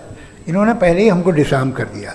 कह लिया अकल से मामला सॉल्व नहीं हो सकता, लॉजिक से आप पहुंच नहीं सकते। ये एक मेटाफिजिकल चीज़ है। मेटाफिजिकल अजीब सा लफ्ज़ है, ठीक से किसी को माने नहीं मालूम इसके, तो ऐसा लगता है कुछ बड़ी चीज़ है। अरे भाई क्या होता है मेटाफिजिकल, बताओ, खड़ी हो। ये एक लफ्ज़ है जो कहीं भी इस्तेमाल हो जाता है। जब आप एक बात कर रहे हैं और आप मुझसे बहस कर रहे हैं तो मुझे मेटाफिजिकल मत बताइए, आप लॉजिकली मुझे प्रूव किए। और अगर लॉजिकली आप नहीं बात करते साहब ये मेटाफिजिकल है, तो फिर हम आप बात क्या कर रहे हैं? मेरा आपका किस ज़बान में कॉन्वर्सेशन होगा? और ये कहना कि वक्त पहले नहीं था, तो फिर क्यों कहते हैं ये हमेशा से और हमेशा रहेगा? हमेशा वक्त है, तो आप कैसे कहते हैं वो हमेशा से है और हमेशा रहेगा? हमेशा का मतलब है कोई वक्त, अगर वक्त ही नहीं है तो हमेशा कैसे? बाहर वो रहेगा। अब मैं ये देखता हूँ, आपने कहा ना कि वहाँ रेप ज़्यादा होते हैं, तो हम एक बात देखते हैं कि ये दुनिया जिस पे वो कादर मुतलक है, जिसकी मर्ज़ी के बगैर पत्ता भी नहीं हिलता, ओमनीपोटेंट है, ये दुनिया चल कैसे रही है? और इस दुनिया का हाल क्या है? 45,000 बच्चे जो 10 साल की उम्र से कम थे वो गाज़ा में मरे। भूख से काला हांडी में बच्चे मरते हैं और डिप्थेरिया से मरते हैं। डिप्थेरिया अजीब मर्ज है, गले में जाली बनना शुरू होती है, बच्चा नीला हो जाता है, गरीब का बच्चा, इसलिए कि उपास इलाज नहीं। ये कादर मुतलक है जो चाहे कर दे, इससे आप दुआएं मांगते हैं हमारी ये काम कर दे वो कर दे, तो इसका मतलब डे टू डे लाइफ में वो इंटरफेयर करता है और ये देख रहा है वो। अगर वो वाकई भी है फॉर डिस्कशन सेक, तो मैं जब दुनिया देखता हूँ तो मेरे दिल में उसके लिए कोई इज्जत नहीं पैदा होती। ये क्या कर रहे हो तुम पूरे ऑल पावरफुल हो, ओमनीपोटेंट हो, ओमनी प्रेजेंट हो। तुम तो वहाँ गाज़ा में रहे होगे ना, तुम हर जगह हो। तुम देख रहे थे कि बच्चे की कैसे धज्जियाँ उड़ रही, तुम देख रहे थे, और तुम चाहते हो मैं तुम्हारी परस्तिश करूँगा, तुम हो भी। अरे यार, इसके अच्छे तो हमारे चीफ प्राइम मिनिस्टर हैं, कुछ तो ख्याल करते हैं। कमाल है, आप किसकी इबादत कर रहे हैं? अगर वो है भी, ये दुनिया नाइंसाफी से, जुल्म से, जबर से, तशद्दुद से भरी हुई। और आप ये मत कहिएगा कि वो देख रहा है और वो बताएगा एक दिन। अगर वो देख रहा है और इंटरफेयर नहीं करता तो आप दुआ क्यों मांगते? आप कहते हैं मेरा ये काम करा दे, इसके मतलब है वो दखल दे सकता है, वो आपको नौकरी दिलवा सकता है, भले दूसरे आदमी को ना मिले, मगर आपका काम कर देगा चूंकि आपने दुआ मांगी है। तो जब वो आपको नौकरी दिला सकता है, लड़की की शादी कर सकता है, बेटे को ग्रीन कार्ड दिलवा सकता है, तो कम से कम ये जो मर रहे हैं बच्चे, इनको रोक दे, कुछ तो करे। मुझे तो दुनिया में, इस दुनिया का कोई मालिक है, इसका ओमनीपोटेंट कोई रूलर है, और ये दुनिया ऐसी चल रही है। मैं तो चाहूँगा कि भाई ना हो, अगर हो तो बड़ी शर्मिंदगी की बात है। शुक्रिया।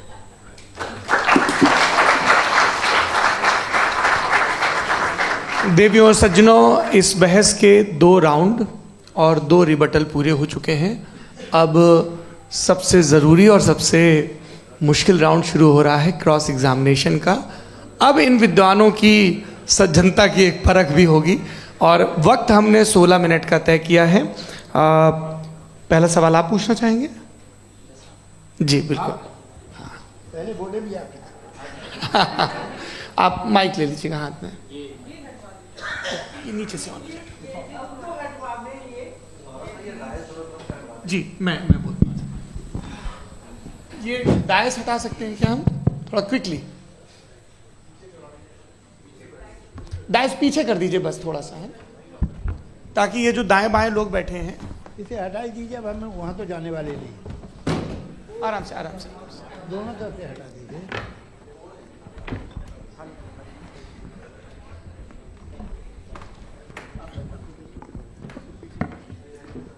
इस बीच आप लोग भी अपने अपने सवाल तैयार कर लें। ये ध्यान रखेंगे कि मैं यहाँ से सवाल लूँगा, आप लोगों को अपना हाथ ऊपर करना है, अपना नाम बताना है और अधिकतम 3 वाक्यों में अपना सवाल पूरा करना है। कई लोग सवाल की जगह भाषण देने लगते हैं, उससे आज बचना है। जी मुफ्ती साहब, पहला सवाल आपका, 16 मिनट हैं, हम दोनों लोगों के सवाल लेंगे। जी जी बहुत शुक्रिया। आपकी जो अभी बात हुई बहुत अहम थी, मैं इसको चाहूँगा कि आगे डिस्कस करूँ, लेकिन चूँकि अभी ये वो सेगमेंट है क्रॉस एग्जामिनेशन, तो सबसे पहला सवाल आपसे ये है कि जो मैं इतनी देर से कॉन्टिंजेंसी आर्ग्यूमेंट आपको बता रहा था, ये अकल से ही बता रहा था हजरत, आप ये बताएं कि आप इन्फिनिट रिग्रेस ऑफ कॉजेस को पॉसिबल मानते हैं या नेसेसरी बीइंग के एग्जिस्टेंस को सही समझते हैं, चूंकि दो ही ऑप्शन हो सकता है, आप ये बताएं। देखिए, आपको मैं ईमानदारी से बात करूं, एक तो मैं कॉन्टिजेंसी वर्ड ठीक से समझता नहीं, और इस वक्त भी जो आपने अंग्रेज़ी के अल्फाज इस्तेमाल किए वो ज़रा थोड़े से मुझे डिफ़िकल्ट और कॉम्प्लिकेटेड लगे, तो आप ज़रा सिंपल ज़बान में सवाल कर सकते हैं। बिल्कुल कर सकता हूँ जी। यूनिवर्स की हर चीज़ कॉन्टिंजेंट होने का मतलब ये है कि वो अपने एग्जिस्टेंस में किसी के ऊपर डिपेंडेड है। जो भी चीज़ डिपेंडेड होगी वो चीज़ इंडिपेंडेंट नहीं हो सकती, तो उसका कोई ना कोई कॉज होगा। तो अब आप क्या समझते हैं कि ये इन्फिनिट रिग्रेस है, यानी कॉज पर कॉज, कॉज पर कॉज, कॉज पर कॉज, और कभी कोई यानी ये एंडलेसली चलता रहा? क्योंकि अगर ऐसा होगा तो हम तो एग्जिस्टेंस में आते ही नहीं, लॉजिकली ये मुत्तफक अलैह चीज़ है, मुत्तफक अलैह, अग्रीड अपॉन। ओके, इस पे हमने एग्री किया था कि मुश्किल शब्द आएगा तो अर्थ बताना पड़ेगा। तो इन्फिनिट रिग्रेस तो पॉसिबल नहीं है, तो कहीं ना कहीं आपको रुकना पड़ेगा ऐसे नेसेसरी बीइंग पर। नहीं, कोई ज़रूरत नहीं रुकने की। किसने कहा आप रुकना पड़ेगा? आप रुकते हैं खुदा पे, आप नहीं रुकते। आप कहते हैं वो हमेशा से, जब उस वक्त से जब वक्त नहीं था। आप कहाँ रुकते हैं कि अब हुआ था वो? आप नहीं कहते। हम क्यों नहीं मान सकते कि यूनिवर्स जो है और बल्कि मल्टीवर्सेस जो है वो हमेशा से हैं, वो बनती है, बिगड़ती है। एक हमारे यहाँ एक चीज़ है ब्लैक होल, वो समेट लेता है वापस, फिर ब्लास्ट होता है, फिर फैल जाता है। और इसमें हमारी तो खैर कोई औकात ही नहीं है इंसान की। एक छोटे से ज़र्रे पे हम 50-60 साल की उम्र रखते हैं, जो करोड़ों अरबों साल की कायनात है उसमें, और पैदा भी नहायत ही बेहुदा वजह से हुए थे। तो इसमें ये सोचना कि इसकी वजूहात और ये क्यों है, ये डिपेंडेंट है, ये हम देख रहे हैं, क्या मालूम। आप सोचिए कि ये जो फैल रही है कायनात, ये कहाँ फैल रही है, ये कहाँ जा रही है, और ये फैल क्यों रही है? अरे बना ली थी तुमने, रुको भैया, हमें काफ़ी है। ये फैल क्यों रही है? ये और कौन सी कायनात जिसे मैं दूरबीन से देखता हूँ तो 2 बिलियन लाइट ईयर पे है, उससे मेरा कोई वास्ता ही नहीं है। 2 बिलियन ईयर यानी अगर मैं 80,000 माइल्स पर सेकेंड से चलूँ तो 20 करोड़ साल में वहाँ पहुँच जाऊँगा। इसकी ज़रूरत क्या थी? ये दुनिया, ये कायनात तो इंसान अशरफुल मखलूक़ात के लिए बनाई गई ना। तो ये सब ये टर्म समझ में नहीं आया, इसमें कोई ख़ास समझने वाली बात थी भी नहीं। ये जो अल्टीमेट कहा यह जाता है कि ये जो पूरी यूनिवर्स है, ये जो दुनिया है, ये इंसान के लिए बनाई गई। अच्छा, ये सब इंसान के लिए। क्यों साहब, सही है ना? बिल्कुल, लेकिन इसका ये मतलब नहीं कि किसी चीज के पीछे रीजन आपको नहीं पता तो रीजन नहीं है, इसे कहते हैं नहीं, मुझे नहीं पता, लेकिन मेरी जिम्मेदारी नहीं है। वो बिल्कुल सही कहा था उसने, बर्टन रसल ने। आपने उसे मजाक में टाल दिया कि भाई आप एक दावा कर रहे हैं, मैं क्यों कहूं कि ये गलत है दावा? आप प्रूफ कीजिए, मेरे पे जिम्मेदारी ही नहीं है, मैंने थोड़ी कहा है। आप प्रूफ कीजिए कि ये सही है। आप आर्ग्यूमेंट ऑफ कंटिजेंसी का जवाब ही नहीं दे रहे हैं। पूछना चाहेंगे आप सवाल पूछना चाहेंगे मुफ्ती साहब से? क्योंकि ये क्रॉस एग्जामिनेशन का दौर है। आप जैसे पहले बोल रहे थे फेथ को लेके कुछ, मैं ये पूछना चाहूँगा कि खुदा ने जो भी रेवल्यूशन किए हैं, एक मज़हब के लिए बहुत से मज़हबों में किए हैं, अलग अलग रेवल्यूशन है। कहीं कुछ एक बातें हैं, कॉन्ट्रडिक्शन भी है आपस में, कहीं कुछ आप कर सकते हैं, कहीं कुछ नहीं कर सकते। ऐसा नहीं है कि सबकी कोड ऑफ मॉरल एक है। तो ये किस्सा क्या है?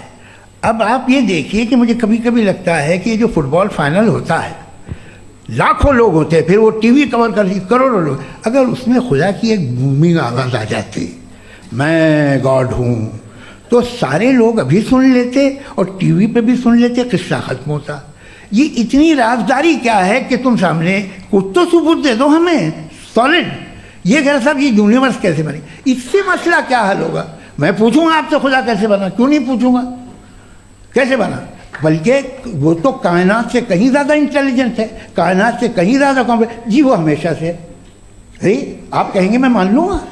अच्छा, दोयम वो कादिर मुखलक, यानी कादिर मुखलक का मतलब ओमनीपोटेंट, वो जो चाहे कर सकता है। आपको नौकरी दिलवा सकता है, आपकी अच्छी जगह शादी करवा सकता है, आपके पड़ोसी आपका मुकदमा हरवा सकता है, आपको जिता सकता है, सब काम करता है। थोड़ा सा माइक क्लोज जी। वो इस दुनिया को चला कैसे रहा है, ये दुनिया कैसे चल रही है, आपको इस पर हैरत नहीं होती?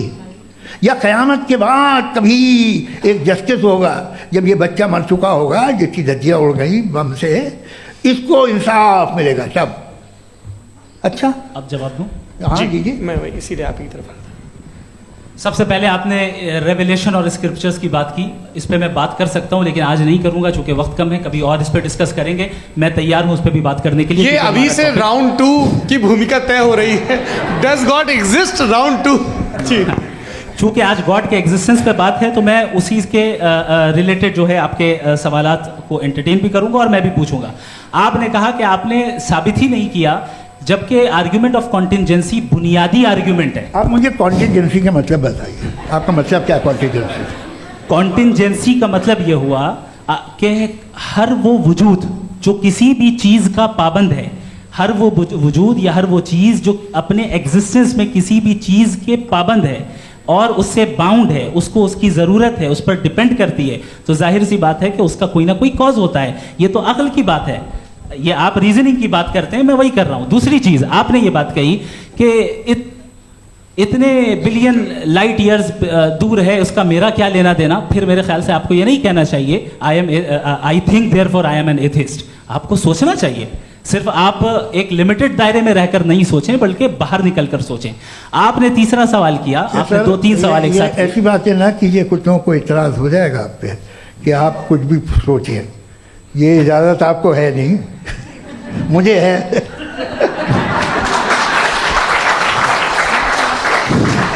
जी, आपने प्रॉब्लम ऑफ इविल के ताल्लुक से सवाल किया और बार बार आप एक लफ्ज रिपीट कर रहे हैं कि ओमनीपोटेंट गॉड है, ऑल पावरफुल गॉड है।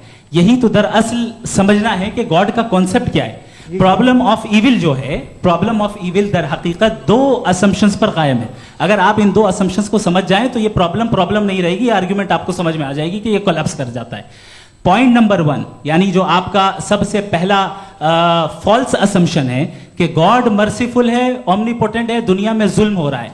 लेकिन आपको ये समझना चाहिए कि हमारे वर्ल्ड व्यू के मुताबिक गॉड सिर्फ ओमनीपोटेंट और सिर्फ मर्सीफुल नहीं है, बल्कि वो ऑल वाइज भी है और वो ऑल नोइंग भी है। उसके हर काम के पीछे हिकमत और विजडम है। ये कोई जरूरी नहीं है कि वो हिकमत और विजडम आपको समझ में आए या मुझे समझ में आए। अगर आप जो समझ रहे हैं उसके मुताबिक आप फैसला कर रहे हैं, ये लिमिटेड पर्सपेक्टिव से आर्ग्यूमेंट है। और इस चीज को हम अपनी दुनिया में, अपने लाइफ में, डेली लाइफ में इस प्रिंसिपल को एक्सेप्ट करते हैं। हम जब किसी डॉक्टर के पास जाते हैं, डॉक्टर के पास जाकर वो अगर उसने हमें कोई दवाई दी है तो हम ये तो नहीं कहते कि जब तक आपके पास जितना नॉलेज और जितना विजडम नहीं है, आपने क्यों ये दवाई दी है, तब तक हम इस चीज को एक्सेप्ट नहीं करेंगे। नहीं कहते, हम उसकी अथॉरिटी को तस्लीम करते हैं। क्यों? क्योंकि उसकी हम जानते हैं कि वो नॉलेजेबल है, वो विजडम वाला है, हमसे ज्यादा नॉलेज और हमसे ज्यादा विजडम है। बताएं सर। नहीं, डॉक्टर में और खुदा में बड़ा डिफरेंस है। डॉक्टर पढ़ा लिखा होता है, एक तो मैं उसकी बात सुनूंगा। 2 ये नहीं, कुछ जवाब तो ये भी नहीं है सर। प्लीज आप अगर सब ऑडियंस से बोलने लगेंगे तो फिर मतलब नहीं सिविलाइज्ड बहस का। मतलब आप ये कहें कि चूंकि आप डॉक्टर पे बिलीव करते हैं इसलिए खुदा पे बिलीव किए, क्या ये मिसाल आपको समझाने के लिए आर्ग्यूमेंट है, इस पे आपको एतराज नहीं है। तो सिंपल बात ये है कि मैं अगर ये यकीन कर लूँ कि एक ओमनीपोटेंट, उसकी मसलहत है, ये जो बच्चे मर रहे हैं ये मसलहत है उसकी, मुझे नहीं चाहिए इसकी मसलहत। उसकी मसलहत नहीं, यही तो समझना है, मतलब एक्सपीरियंस। अच्छा, इस आपने अभी मेरी बात पूरी सुनी नहीं। मैंने कहा आपका पूरा आर्ग्यूमेंट 2 फॉल्स असम्पशंस पर है। एक फॉल्स असम्पशन मैंने बता दिया, दूसरा फॉल्स असम्पशन ये है कि इस दुनिया में इविल के होने का कोई गुड रीजन नहीं है, जबकि हमारे पास बाज रीजंस मौजूद हैं, हमारे पास बाज वजूहात मौजूद हैं। अगर इस दुनिया में इविल ना हो तो आप गुड को डिफाइन कैसे करेंगे? अगर जुल्म ना हो आप इंसाफ को समझेंगे कैसे? अगर तारीकी ना हो तो आप लाइट को समझेंगे कैसे? बहुत अच्छे। अभी और सुन लें, अभी और बाकी है। ये तो बात बहुत पसंद आई साहब मुझे कि जब तक रेप ना हो तब तक औरतों की इज्जत का ख्याल आपने मेरा जवाब पूरा सुना ही नहीं। जब तक के बच्चों का कत्ल ना किया जाए तब तक आपको बच्चों की मासूमियत की इज्जत। आपने पूरा जवाब सुना ही नहीं। क्या बात है, क्या आपने नुक्ता निकाला? आपने पूरा जवाब सुना ही नहीं। आप सुन लें, मेरी बात सुन लें। ये मैंने आपको एक चीज बताई। दूसरी चीज, इस दुनिया में हम आए हैं टेस्ट के लिए, हमारा टेस्ट हो रहा है और हर इंसान का अलग अलग अंदाज में टेस्ट होता है। और इस दुनिया में अगर इविल मौजूद है तो वो इविल जरिया है हमारे अंदर ह्यूमन नोबल क्वालिटीज को डेवलप करने का और अलग अलग फील्ड में प्रोग्रेस करने का। और अगर हमारे अंदर और इस दुनिया में इविल नहीं होता तो बताइए टेस्ट का मतलब क्या होता? अगर मैं अपने स्टूडेंट को एमसीक्यूज दूं और उसमें सिर्फ राइट आंसर लिख कर दे दूं और कहूं तुम्हारा टेस्ट हो गया, ये मीनिंगलेस है। इस दुनिया में अगर हम टेस्ट के लिए आए हैं तो जाहिर है गुड एंड इविल दोनों मौजूद है। तो अगर गुड एंड इविल दोनों मौजूद है तो ये इविल भी खुदा का बनाया हुआ है? जी हाँ, खुदा का बनाया हुआ है। लेकिन अच्छा, चलो अच्छी बात। जी बिल्कुल, तो बिल्कुल खुदा ने बनाया। अभी तो ये है कि जो मेजॉरिटी है दुनिया में वो इविल है, तो ये खुदा एक्चुअली इविल के साइड पे लग रहा है मुझे। बिल्कुल भी नहीं, मैं बताता हूं। मेजॉरिटी में तो वो है। क्या बात कर रहे हैं भाई आप? कोई भी जो मुंसिफ होगा, चाहे आपका अपना घर हो जिसके आप सबसे बड़े हैं, चाहे आपकी ऑर्गेनाइजेशन हो जो आप चलाते हैं, वहां पर आप इविल रखेंगे साबित करने को कि बाकी लोग शरीफ हैं? मेरी बात सुनिए, क्या ये आर्ग्यूमेंट ही गलत है? अगर कि जब तक के कोई इविल नहीं होगा तब तक के शरीफ आदमी शरीफ नहीं लगेगा। अगर एग्जामिनर गलत ऑप्शन दे रहा है तो एग्जामिनर इविल नहीं हो गया, जो गलत ऑप्शन को सेलेक्ट कर रहा है वो फेल होगा। क्रिएटर ने इविल को बनाया है लेकिन वो इविल नहीं है। अच्छा सुनिए मेरी बात, let me complete sir. Creator ने इविल को बनाया है टेस्ट के लिए, वो इविल नहीं है। इविल वो होगा जो उसे इख्तियार करेगा। छुरी को बनाने वाला गलत नहीं होता है, छुरी का गलत इस्तेमाल करने वाला गलत होता है। रेप को कैसे गलत इस्तेमाल करते हैं? रेप इंसान के फ्री विल का नतीजा है। ये रेप कैसे गलत इस्तेमाल होता है? ये मुझे अब सुन ले गलत इस्तेमाल होता है। हाँ मैं बता रहा हूँ ना, कैसे गलत मैं बता रहा हूँ कि जो इविल इस दुनिया में मौजूद है उसके कई सारे तरीके हैं। एक तरीका इंसान का अपना फ्री विल है। अब अगर कोई रेपिस्ट रेप कर रहा है तो इसका गॉड का कसूर नहीं है, वो अपने फ्री विल का गलत इस्तेमाल कर रहा है, उसको सजा मिलनी चाहिए। अच्छा, और उसी के लिए जहन्नम बनाई गई है। ये फ्री विल का भी बड़ा चक्कर। आप जब कोई बुरा काम करते हैं या कोई बुराई होती है तो ये कहा जाता है कि ये फ्री विल है। 7 billion free wills are moving on this planet. 7 billion free will. और एक आदमी अपनी फ्री विल से मुझे कत्ल कर दे तो मैं खुदा की मर्जी से मरा हूँ कि इसकी फ्री विल की वजह से? मेरी मौत खुदा के हाथ है या ये फ्री विल वाले के हाथ है? खुदा ने फ्री विल का निज़ाम बनाया है और उस निज़ाम का गलत इस्तेमाल करके कोई आपको मार रहा है, इस्तेमाल करके मेरा कत्ल कर देता है। अब मेरी मौत का जिम्मेदार कौन है? वो इंसान जिम्मेदार है। वो इंसान जी। तो ये कहना कि और उसको सजा मिलेगी। तो अब आप आगे चलिए कि ये तय करना कि अल्लाह ही या अल्लाह ने खुदा ही जिंदगी देता है, खुदा ही मौत देता है, ये गलत है। बिल्कुल गलत नहीं है। हाँ, नहीं, निजाम उसी ने बनाया फ्री विल का। निजाम मौत और हयात का उसी ने बनाया। You are contradicting yourself. अभी आपने कहा कि एक आदमी ने फ्री विल से आपको मार दिया, इसमें उसे फ्री विल दी गई थी, उसने गलत इस्तेमाल किया। 7 billion free wills are moving on this planet और आप चाह रहे हैं कि मैं सिर्फ खुदा का ध्यान करूं। ये 7 बिलियन फ्री विल्स को मुझे लुक आफ्टर करना पड़ेगा कि नहीं? ये तो तबाहियां कर रही हैं और तबाहियां ज़्यादा हो रही हैं। बिल्कुल। तो अगर आप बताएं अगर खुदा नहीं है फॉर एग्जाम्पल, तो आप इविल को कैसे डिसाइड करेंगे? यानी how can you define evil objectively without God? Evil को डिफाइन करिए। देखिए दुनिया में 2 तरह के जानवर हैं, एक जो अकेले रहते हैं जंगल में और एक जो ग्रुप्स में रहते हैं। ग्रुप में जो भी रहेगा, चाहे वो आपका फाउंडेशन हो, चाहे कोई क्लब हो, चाहे कोई पॉलिटिकल पार्टी हो, चाहे कोई यूनिट हो, उसमें आपको इंटरैक्ट करने के रूल बनाने पड़ेंगे। यानी लोग तय करेंगे। लोग तय करेंगे। अगर लोगों ने ये तय किया कि किसी का रेप करना सही है, आप जस्टिफाई करेंगे? नहीं। आपका फाउंडेशन तो ये हो गया ना कि लोग ही विल डिसाइड करेंगे। नहीं। अरे दुनिया में ऐसे ग्रुप्स हैं जो रेप को जायज़ मानते हैं सर्टन हालात में। मैं डिटेल में नहीं जानूंगा, आप भी जानते हैं। ये जो आईसिस वाले थे जिन्होंने क्या किया था, तो उन्होंने क्या किया उसका खुदा से कोई ताल्लुक नहीं है सर। मैंने सिंपल सवाल किया कि इविल को आप डिफाइन करते कैसे हैं? आइए वापस आइए जी। आप साथ में तभी रह सकते हैं जब कुछ आप ऐसे उसूल डेवलप करें जिसमें हर एक का बेसिक तहफ़्फ़ुज़, हर एक का बेसिक राइट हो और हर एक को कोई आराम मिले। यही तरीक़ा है किसी भी ऑर्गेनाइजेशन जिसमें एक से ज़्यादा लोग हैं और वो ऐसे चलती है ज़िंदगी। उसमें अगर आप गड़बड़ करेंगे तो तबाही होगी, नुकसान होगा, बर्बादियाँ आएंगी। और अगर उसमें आप घर ले लीजिए ना, एक हस्बैंड है, एक वाइफ है, बच्चे हैं, वालदा भी हैं, 2 बहनें भी हैं, एक भाई भी है। अब इसमें कोई निज़ाम आपको चाहिए साथ में रहने का, और एक दूसरे पे भरोसा रहे, एक दूसरे के बहीख्वाह हों, एक दूसरे की मदद करें, ऐसी ज़िंदगी। सर आपकी बात आ गई, आप ये कह रहे हैं कि लोग डिसाइड करेंगे क्या सही है क्या गलत है, यही है मेजॉरिटी डिसाइड करेगी क्या सही है क्या गलत है? अरे भाई बिल्कुल। मेजॉरिटी अगर ये कहे कि नाजी जर्मनी के साथ जिस तरह मेजॉरिटी थी कि जेनोसाइड करना सही, आप जस्टिफाई करेंगे? उस वक्त आपका ये सवाल सिर्फ उसके बाद क्लोजिंग। हाँ, उस वक्त प्लेनेट पे जो लोग थे, उनमें कितने लोग हिटलर को सही समझते? अच्छा, प्लेनेट की मेजॉरिटी तय करेगी, सोसाइटी की नहीं। प्लेनेट की मेजॉरिटी गॉड के एग्जिस्टेंस को सही मानती है, आप क्यों नहीं मानते?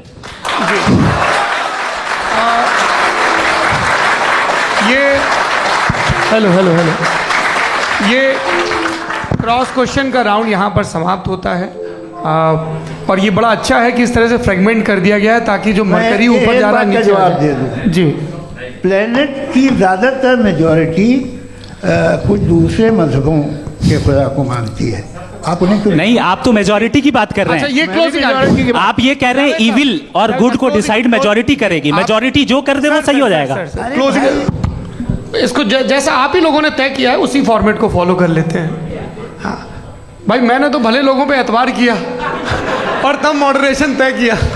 जी, आपके पास 5 मिनट का वक्त है, क्लोजिंग आर्ग्यूमेंट है, उसके बाद हम ऑडियंस से क्वेश्चन आंसर लेंगे जावेद साहब के क्लोजिंग आर्ग्यूमेंट के बाद। ओके, बहुत शुक्रिया जी। हमारा जो टॉपिक है डज गॉड एग्जिस्ट, मैं इस पे इतने एकेडमिक तैयारी करके आया था, मुझे था कि मैंने सोचा था कि कई सारे मैं आर्ग्यूमेंट्स दूंगा, लेकिन वक्त की भी किल्लत और जावेद साहब बार बार इधर उधर चले जा रहे थे तो उसको भी थोड़ा एंटरटेन करना पड़ गया। डज गॉड एग्जिस्ट पे मैं एक ही आर्ग्यूमेंट दे पाया, आर्ग्यूमेंट्स बहुत हैं और डेफिनेटिव आर्ग्यूमेंट्स हैं, और मेरे आर्ग्यूमेंट को किसी एक राउंड में भी इन्होंने एंटरटेन नहीं किया और रेफ्यूट नहीं किया, एक राउंड में भी नहीं, एक राउंड में भी नहीं। और ना ही अभी आपका क्लोजिंग आर्ग्यूमेंट आएगा, नहीं, वो बता देना। Argument of contingency sir. अरे मैं आपसे कई बार कह चुका हूँ कंटीजेंसी का मतलब अब मैं कैसे समझाऊं आपको? आपस में आप और कितने आसानी से समझाऊं मैं, मुझे तो नहीं समझ में आ रहा है। आप अपनी आर्ग्यूमेंट ऑफ कंटीजेंसी उर्दू में बोल सकते हैं। हाँ, आप अपनी बात पूरी कर लें जी, आखिरी 4 मिनट। दूसरी चीज, just a minute please ma'am, can I talk? दूसरी चीज ये है कि आपने एक तो इसका जवाब नहीं दिया, दूसरा आपने गॉड के ना होने पर कोई डेफिनेटिव आर्ग्यूमेंट नहीं दिया, सिर्फ मजहब पे बात कर रहे हैं आप। मजहब तो आज हमारा टॉपिक ही नहीं था, आज तो हमारा टॉपिक हो, आप मजहब से ले लेकर आईएस तक चले गए। भाई हमारा क्या ताल्लुक है उससे? We condemn them.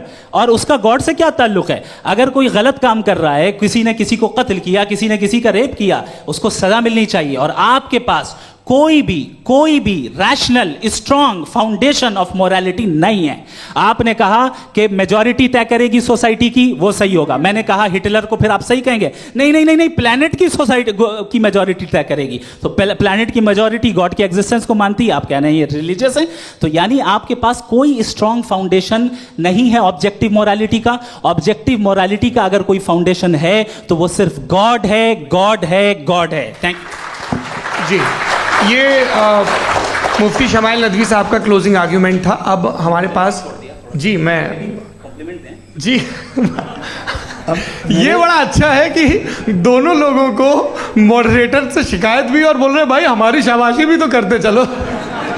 अब मेरी बात जी, आपके पास जावेद अख्तर साहब 5 मिनट का वक्त है, ये आपका क्लोजिंग आर्ग्यूमेंट है, टाइम रीसेट कर दें जी। देखिए, बहुत सारी बातें हैं। गॉड का डेफिनेशन दुनिया के किसी भी रिलीजन में है कि वो ओमनीपोटेंट है, ओमनीप्रेजेंट है, he is just, he is kind, he loves you and so on. मैं जब दुनिया देखता हूँ तो मुझे कोई ऐसा सुप्रीम पावर यहाँ दिखाई नहीं देती है जो इंसान की बहबूदी के लिए कुछ कर रही हो, कमज़ोर को बचा रही हो, मदद कर रही हो, जालिम को पीछे हटा रही हो। मैं नहीं देखा, तारीख़ में नहीं। एक तो अगर है और ये देख रहा है तमाशा, तो उसका होना न होना बराबर है। दोयम ये कि ये जो है, जब आप ये कहते हैं कि कायनात जिसकी कंटीजेंसी है, मैं देखिए वो लफ्ज़ इस्तेमाल किया मैंने, तो ये कैसे हो सकती है भाई? और फ़ौरन आप सरेंडर कर देते हैं कि जाहिर है कि इसका बनाने वाला तो इससे 10,000 गुना ज़्यादा कॉम्प्लिकेटेड होगा। उस पर आपके होने पे कोई इतराज़ नहीं है। उसे वो टाइमलेस है, वो पहले से था, टाइम तो बहुत बाद में आया, ये सब आप मानने को तैयार है, जिसका आपके पास कोई सबूत नहीं, आपके पास कोई रीज़न नहीं है। आपकी तारीख क्या है मज़हबों की, बिलीफ की, जो खुदाओं का बिलीफ है, ये कॉन्स्टेंटली गलत साबित होता रहा है। मतलब आप कहें कि अरिस्टोटल के ज़माने में तो सब जाहिल थे, वो भी इतने ही यकीन से खुदा पे यकीन रखते थे, जो अब नहीं रहा, ये भी नहीं रहेगा, आप लिख लीजिए। और इसके आसार आपको दुनिया में दिखाई देना शुरू हो चुके हैं। ये बहस क्या आज से 100 साल पहले इस तरह हो सकती थी? यहाँ तक तो आपको हम ले आए हैं। तो सर अरे इनको मदद की ज़रूरत नहीं भाई, ये सेल्फ सफिशिएंट आदमी है, आप क्यों इनकी मदद कर रहे हैं? Sir please. तो ये जो है तमाम बातें अपनी जगह हैं। ये एक पैकेज है, आप अकेले, कोई आदमी ऐसा नहीं जो सिर्फ गॉड को मानता हो, उसके साथ बहुत पैराफर्नेलिया आता है, अलग अलग पैराफर्नेलियाज आते हैं। They have always created chaos in the society.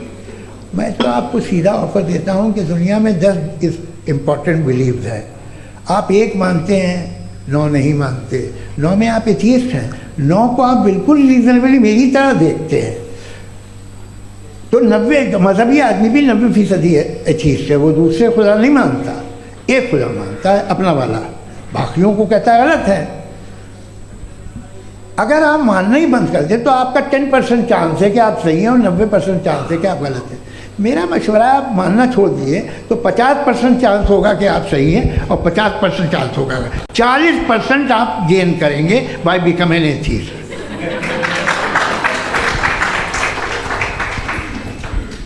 ये एक फरसूदा ख्याल है, ये ख़त्म हो रहा है।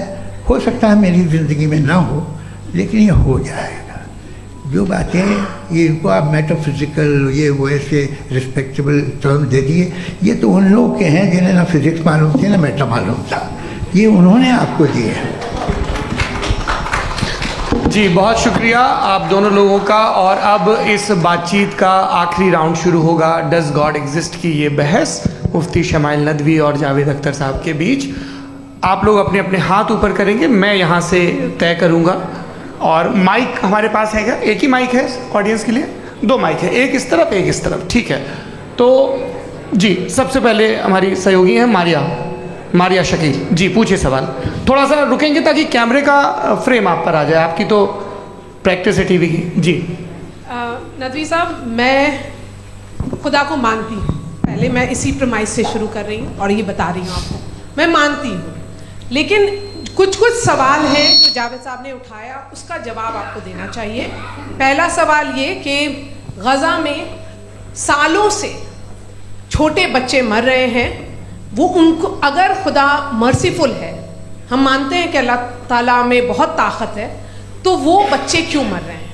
दूसरी बात ये कि अगर कंटिजेंसी की जो आप बात करते हैं, पूरे मुस्लिम ममालिक मिल करके भी उन गज़ा के बच्चों को क्यों नहीं बचा पा रहे हैं? क्योंकि अगर वो चाहते, क्योंकि अल्लाह ताला उन पर हुकूमत करते हैं, सब पर हुकूमत करते हैं, तो वो उनको क्यों नहीं बचा? जी थैंक यू वेरी मच।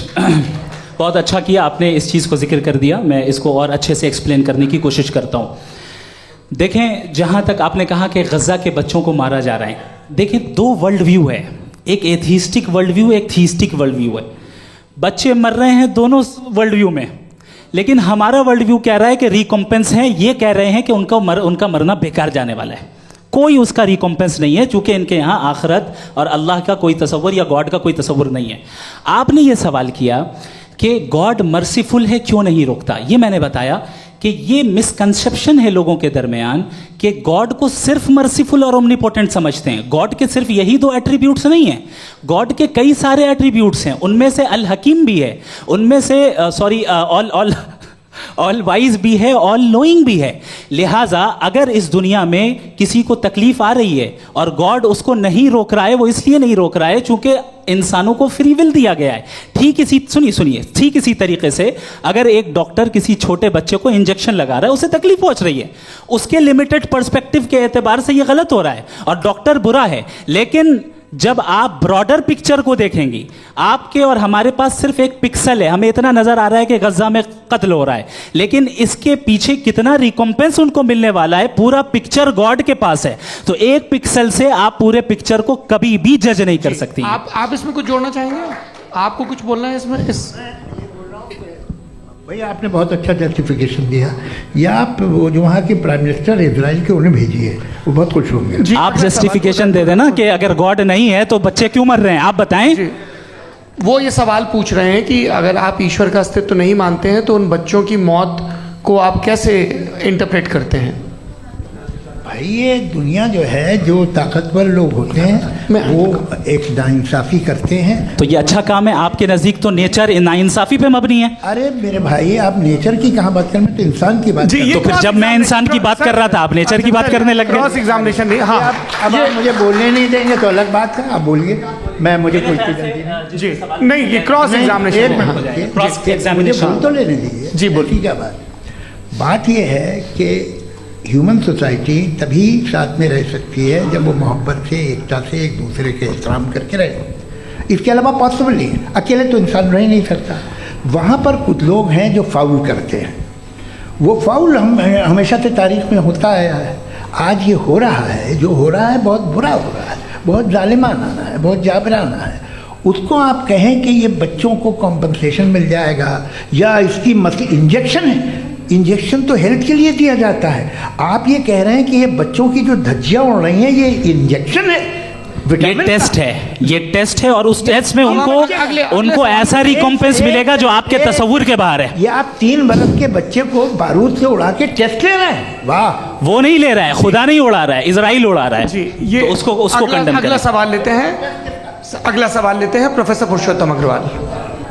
मुफ्ती साहब, एक निवेदन आपसे है कि कम से कम थोड़ा सा माइक क्लोज, एक रिलीजियस और फिलॉसफिकल कर मैम प्लीज। एक रिलीजियस और फिलोसफिकल ट्रेडिशन है जो ब्रह्मांड को यानी यूनिवर्स को ही अंतिम मानती है।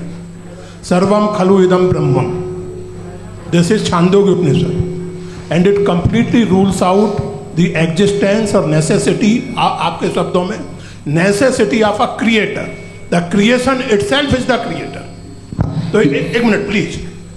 दूसरा जो सवाल आपने अभी, जो आप बार बार कह रहे हैं कि भगवान विद्वान भी है, वाइज, सब जानने वाला, तो अगर विजडम में दुनिया भर के पापों और अत्याचारों को बर्दाश्त करना शामिल है, तो फिर इसका मतलब ये हुआ कि अगर मैं फ्री विल से उसको अपोज करता हूं तो ईश्वर की विजडम और मेरी फ्री विल में कॉन्ट्राडिक्शन है।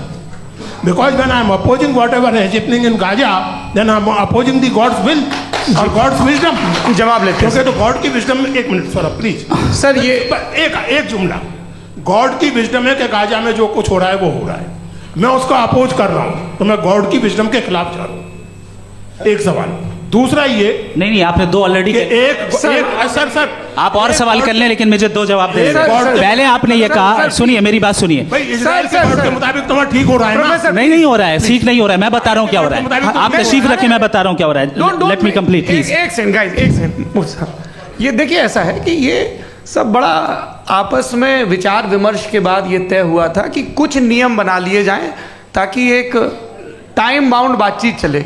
और भाई साहब, आप बड़ा ज़रूरी काम कर रहे हैं, लेकिन कैमरे के फ्रेम में आके उस काम को गड़बड़ कर दे रहे हैं। ठीक है गुरु, अब मेरे को कहीं का गुस्सा कहीं निकालना था, सॉरी।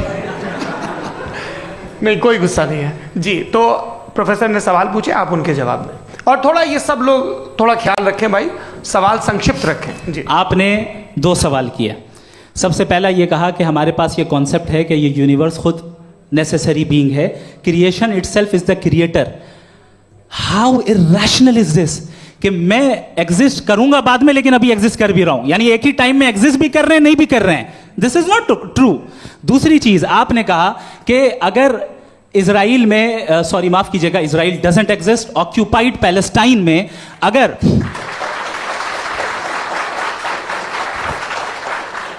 ऑक्यूपाइड पैलेस्टाइन में बच्चों को मारा जा रहा है फ्री विल की वजह से और गॉड नहीं रोक रहा, ये कॉन्ट्रडिक्शन है। ये बताइए कि एक एग्जाम में एक बच्चा गलत आंसर लिख रहा है, सुनिए, एग्जामिनर चाहे तो रोक सकता है, क्यों नहीं रोक रहा है? ये कॉन्ट्रडिक्शन है, ये कॉन्ट्रडिक्शन नहीं है। नहीं सर, ये आपस में जी ये क्या आपका सवाल? माइक दीजिए। फ्री विल दिया गया है टेस्ट के लिए, अकाउंटेबिलिटी के लिए। अगर फ्री विल नहीं होता तो आप कहते हैं हमें रोबोट बना दिया गया। नॉट मिसरिप्रेजेंट माय पोजीशन, आपकी जो भी पोजीशन, मैं अपनी फ्री विल के नाते, अपने ह्यूमन विजडम के नाते गाजा में हो रही अत्याचार का विरोध करता हूं। बिल्कुल करना चाहिए। आपके हिसाब से मैं गॉड की विजडम का विरोध कर रहा हूं? बिल्कुल नहीं, वहां जो हो रहा है गॉड की, बिल्कुल भी नहीं, बिल्कुल भी नहीं। उसका वहां पर गाजा में कत्ल होना ये इंसानों के गलत इस्तेमाल का नतीजा है, फ्री विल के इस्तेमाल का नतीजा है। गॉड इसका हुक्म नहीं देता, उससे रोकता है। यही तो मसला है ना। आपके लिए कॉन्सेप्ट क्लियर नहीं भाई, आपने तो बताया था इंजेक्शन लगाने से बच्चे को तकलीफ होती है, ये इंजेक्शन लगा। सर आप ऐसे रेटोरिक स्टेटमेंट दे तब तो कोई मसला नहीं समझते रहेंगे। This is a rhetoric statement, this is not a logical argument sir. I am sorry, I am sorry. आखिरी 30 मिनट बड़े मुश्किल होने वाले हैं। जी मुफ्ती साहब आगे बैठे हैं, इनको माइक दीजिए। हाँ तरुण, माइक आप अपने पास रखिए, आपको कैमरे का फ्रेम पता है। जी सबसे पहले दोनों को मुबारकबाद। एक सर अपना आप नाम बता दें। आप अमेरिका में शिकागो में रहते हैं, इतना मुझे याद है। बताया आप। यासिर नदीम अलवाजदी मेरा नाम है। जावेद सर आपसे एक क्वेश्चन है इन्फिनिट रिग्रेस के ताल्लुक से। एक हाइपोथेटिकल सिनेरियो है, मसलन अगर आप सर माइक थोड़ा सा प्लीज क्लोज रखिए। ओके जी। अगर आप शायर इसलिए हैं कि आपके कोई उस्ताद शायर थे, और वो इसलिए शायर थे कि उनके कोई उस्ताद शायर थे, और इसी तरीके से हम माजी में पीछे चलते चलते चले जाएं और कहीं ना रुके, तो माफ कीजिएगा आप कभी शायर नहीं हो सकते। लेकिन आप शायर हैं, आपका शायर एग्जिस्ट करता है, इसका मतलब ये है कि आप कहीं ना कहीं रुके हैं। तो मेरा सवाल ये है कि क्या आप इन्फिनिट रिग्रेस ऑफ कॉजेस को लॉजिकल फैलेसी मानते हैं या नहीं मानते? हाँ या ना? मैं इन्हें लॉजिकल फैलेसी नहीं मानता हूँ, लेकिन मेरा प्रॉब्लम यह है कि जब मैं नहीं मानता हूँ तो I will continue with this logic जो फैलेसी नहीं हो। आप एक जगह रुक जाते हैं जाके, आप कहते हैं ये गेंद कैसे बनी, ये जजीरा कैसे बना, ये समंदर कैसे बना, ये ज़मीन कैसे बनी, और अचानक गॉड पे जाके आपको ब्रेक लग जाता है। एक बार आप सवाल नहीं करते कि भाई इनको बनाने वाला तो इनसे भी कॉम्प्लिकेटेड होगा, वो कैसे बना, उसके बारे में आपने इत्मीनान कर लिया, वो हमेशा से है। तो अगर आप उसे हमेशा से मानते हैं तो फिर ये मान लीजिए कि कायनात हमेशा से, क्या तकलीफ? फिर हम वजूद में नहीं आते जी हैं, हम मौजूद नहीं। अच्छा सर क्यों नहीं होता? मैं बताऊंगा, प्लीज। जैसे मैंने मिसाल दी आपके शेर, आपका शेर कभी वजूद में ना आता अगर शायर इसी तरह चलते रहते हमेशा। जी माइक मेरे ख्याल से एक इन्फिनिट रिग्रेस का कॉन्सेप्ट क्लियर नहीं हो पाया। ऐसे रहने दें, लेट्स मूव ऑन सर। ठीक है। हाँ थोड़ा सा मॉडरेटर का भी ख्याल रखें। नहीं आपने तो रखा है, आपने रखा है। यहाँ पे गौहर रजा साहब हैं, वो भी एक सवाल पूछना चाहते हैं। माइक यार नीचे से ऑन कर दिए, नीचे। पहले तो ये कह दूं कि मैं उन बच्चों से शर्मिंदा हूं जिनको गज़ा में कत्ल किया गया,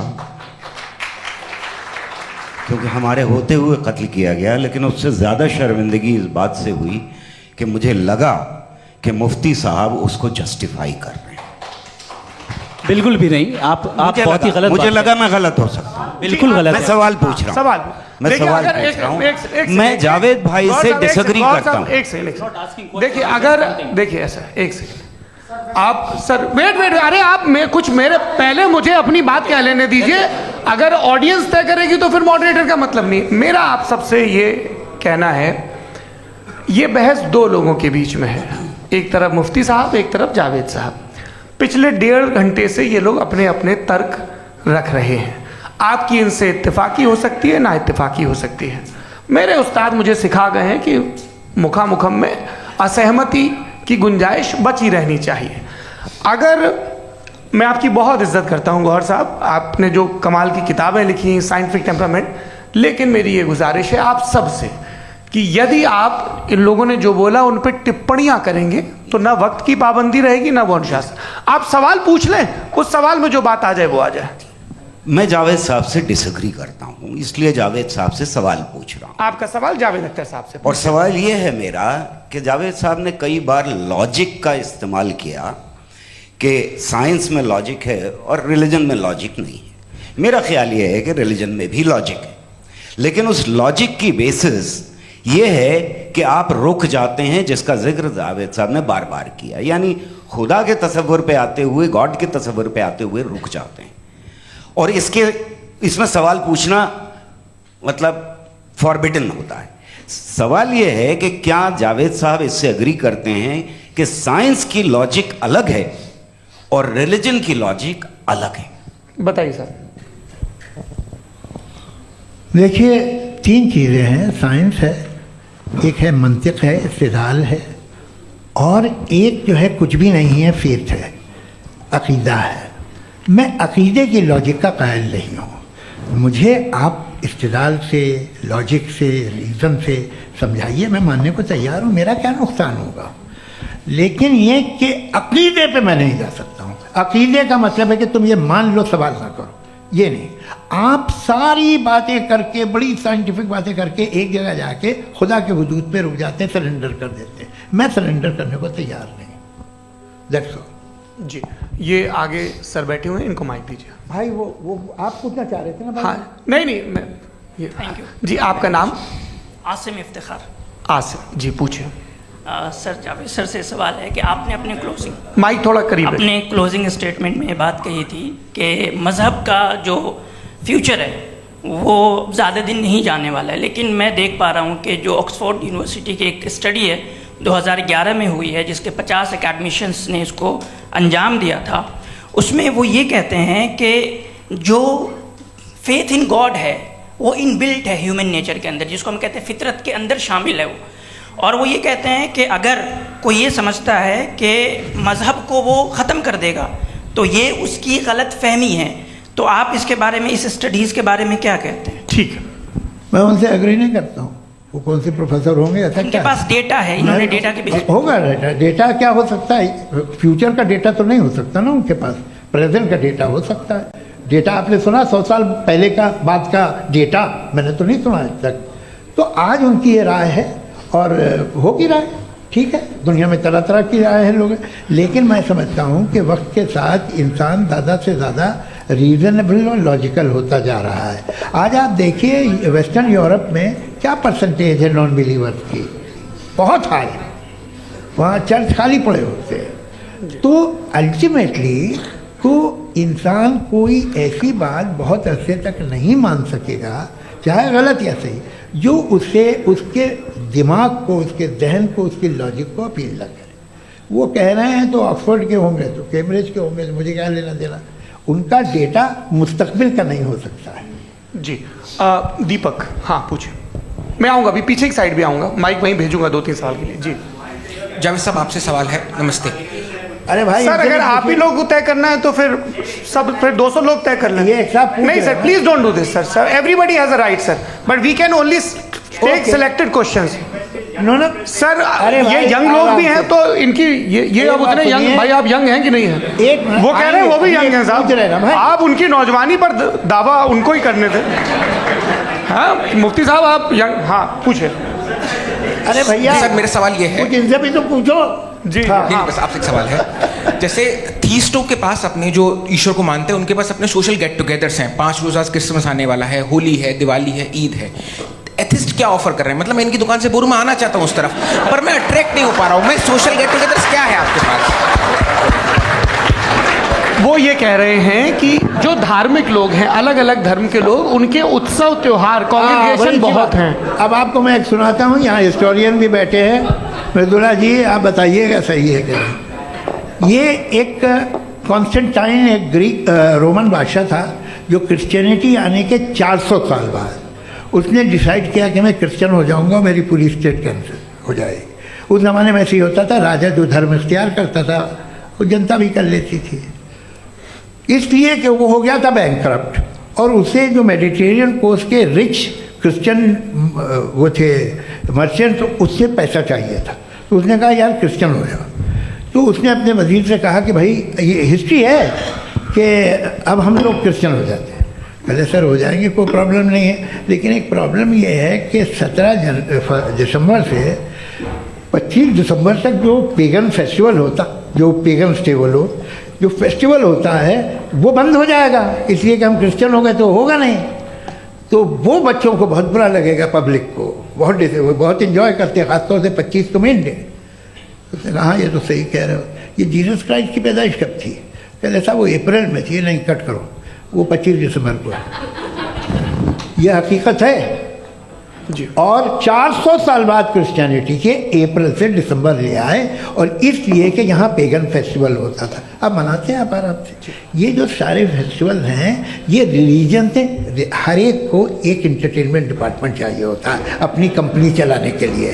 तो ये रिलीजन ने, ये सेकुलर त्यौहार थे जिन्हें रिलीजन्स ने ले लिया है। ये मौसम के थे, फसलों के थे, किसानों के थे, उसको आपने लेके रिलीजियस रंग दे दिया।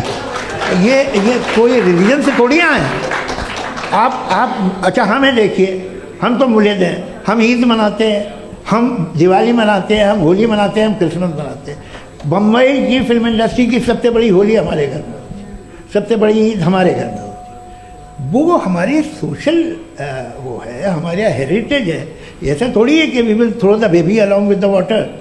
ये तो अच्छी चीज़ है, इन्हें रखो, जो बेकार है फेंक दो। जी हाँ, हेलो जी, मेरा सवाल नादवी जी से है। जैसा कि आपने बोला कि गॉड टाइम के भी परे हैं और गॉड इतनी कॉम्प्लेक्स चीज़ है कि उसे ह्यूमन माइंड समझ नहीं सकता, और गॉड ने अर्थ पे फ्री विल भी दे दी है, तो आप अपना वक्त ज़ाया क्यों कर रहे हैं गॉड के बारे में बात करके? अपन को तो बात करनी चाहिए कि सोसाइटी को बेहतर कैसे करें। जी, मैं गॉड वही बताता है सोसाइटी को कैसे बेहतर करें। अभी मैं आपका जवाब देता हूँ। आपने कहा कि टाइम पे वो एग्जिस्ट नहीं करता, मेरा सवाल ये है कि जैसा आपने बोला कि गॉड बहुत ही कॉम्प्लेक्स चीज है। मैंने कहा ही नहीं कि कॉम्प्लेक्स है, तो आपके अल्फाज हैं। कॉम्प्लेक्स का लफ्ज गॉड के लिए सुइटेबल नहीं है। क्यों? क्योंकि कॉम्प्लेक्स वो चीजें होती हैं जो ऑब्जेक्ट हो। God is not an object जिसको आप इंस्ट्रूमेंट के जरिए लेबोरेटरी में जाके टेस्ट करें, oh it's very complex. No, वो कोई कार का इंजन नहीं है। वो फिलोसॉफिकली नेसेसरी बीइंग ऐसी बीइंग है जो सिंपल बीइंग है। हाँ, आप उसको मुकम्मल तौर पे उसकी तमाम हिकमतों को जान ले और हर चीज को जान ले, ये पॉसिबल नहीं है, क्योंकि वो ऑल वाइज है, आप ऑल वाइज नहीं है, और वो खुदा है, वो आपको सारी चीजें बता दे, ये जरूरी नहीं। मेरा सवाल ये नहीं था, मेरा सवाल ये था कि जब गॉड इतना परे है इस दुनिया से कि उसने अर्थ पे फ्री विल भी दी है, हम सब ह्यूमंस की फ्री विल है, और जो सोसाइटी में हो रहा है वो अपन लोग डिसाइड करेंगे, तो अपन लोग डिसाइड नहीं करेंगे ना, अपन लोग डिसाइड नहीं करेंगे। गॉड जो है, गॉड ने वो उसकी जात, उसकी एग्जिस्टेंस टाइम एंड स्पेस से परे है, लेकिन वो हमारा टेस्ट ले रहा है, और उसी गॉड ने हमें बताया कि तुम्हें क्या करना है क्या नहीं करना है, तो जाहिर है उस गॉड की बात सुनेंगे ना हम। जी, वो पीछे एक चश्मा लगाए जो मैम खड़ी हैं, उनको दीजिए। हाँ, आप जी जी बिल्कुल आएंगे। देखिए मैं कोशिश कर रहा हूँ सब तरफ जाने की। हाँ, उनको दीजिए माइक। जी, हेलो सर, मैं ओमनी प्रेजेंट नहीं हूँ, टाइम पाबंद हूँ, और जहाँ तक कोशिश कर सकता हूँ करूँगा। जी, अपना नाम बताइए। मेरा नाम उर्सुला है, मैं दिल्ली यूनिवर्सिटी की एक स्टूडेंट हूँ, और मैं स्टूडेंट फेडरेशन ऑफ इंडिया से हूँ। मेरा सवाल मुफ्ती जी से है कि इस हॉल के इस कमरे में बैठ के हम लोग रेप की मोरालिटी के बारे में फिलोसफिकली बात तो कर सकते हैं, बट असलियत ये है कि रोज़मर्रा की ज़िंदगी में औरतें रेप के थ्रू गुजरती हैं, और हम लोग सिर्फ नंबर्स पे इस तरह नहीं देख सकते, क्योंकि कितनी औरतें हैं इन कंट्रीज़ में जहाँ पे आप बता रहे हैं कि केसेस कम हैं, जिनका एक्सेस है कि वो जाके केस फाइल कर सकें। कितनी औरतें हैं जो जिनको काम करने की आज़ादी है उन कंट्रीज़ में। यूरोप में ये आज़ादी आ गई, यूरोप में ये रूल्स आ गए, तो हम आज उसके बारे में बात कर पा रहे हैं। जी, जवाब। आपने ये कहा कि कमरे में बंद होकर हम लोग इस पर फिलोसफिकली बात कर सकते हैं, लेकिन हकीकत में क्या हो रहा है, वो ग्राउंड लेवल पे क्या हो रहा है, जो बहुत गलत हो रहा है, और वो सफ़र कर रही हैं। आई एग्री, बहुत गलत हो रहा है, और जो गलत हो रहा है उसको हमें रोकना है।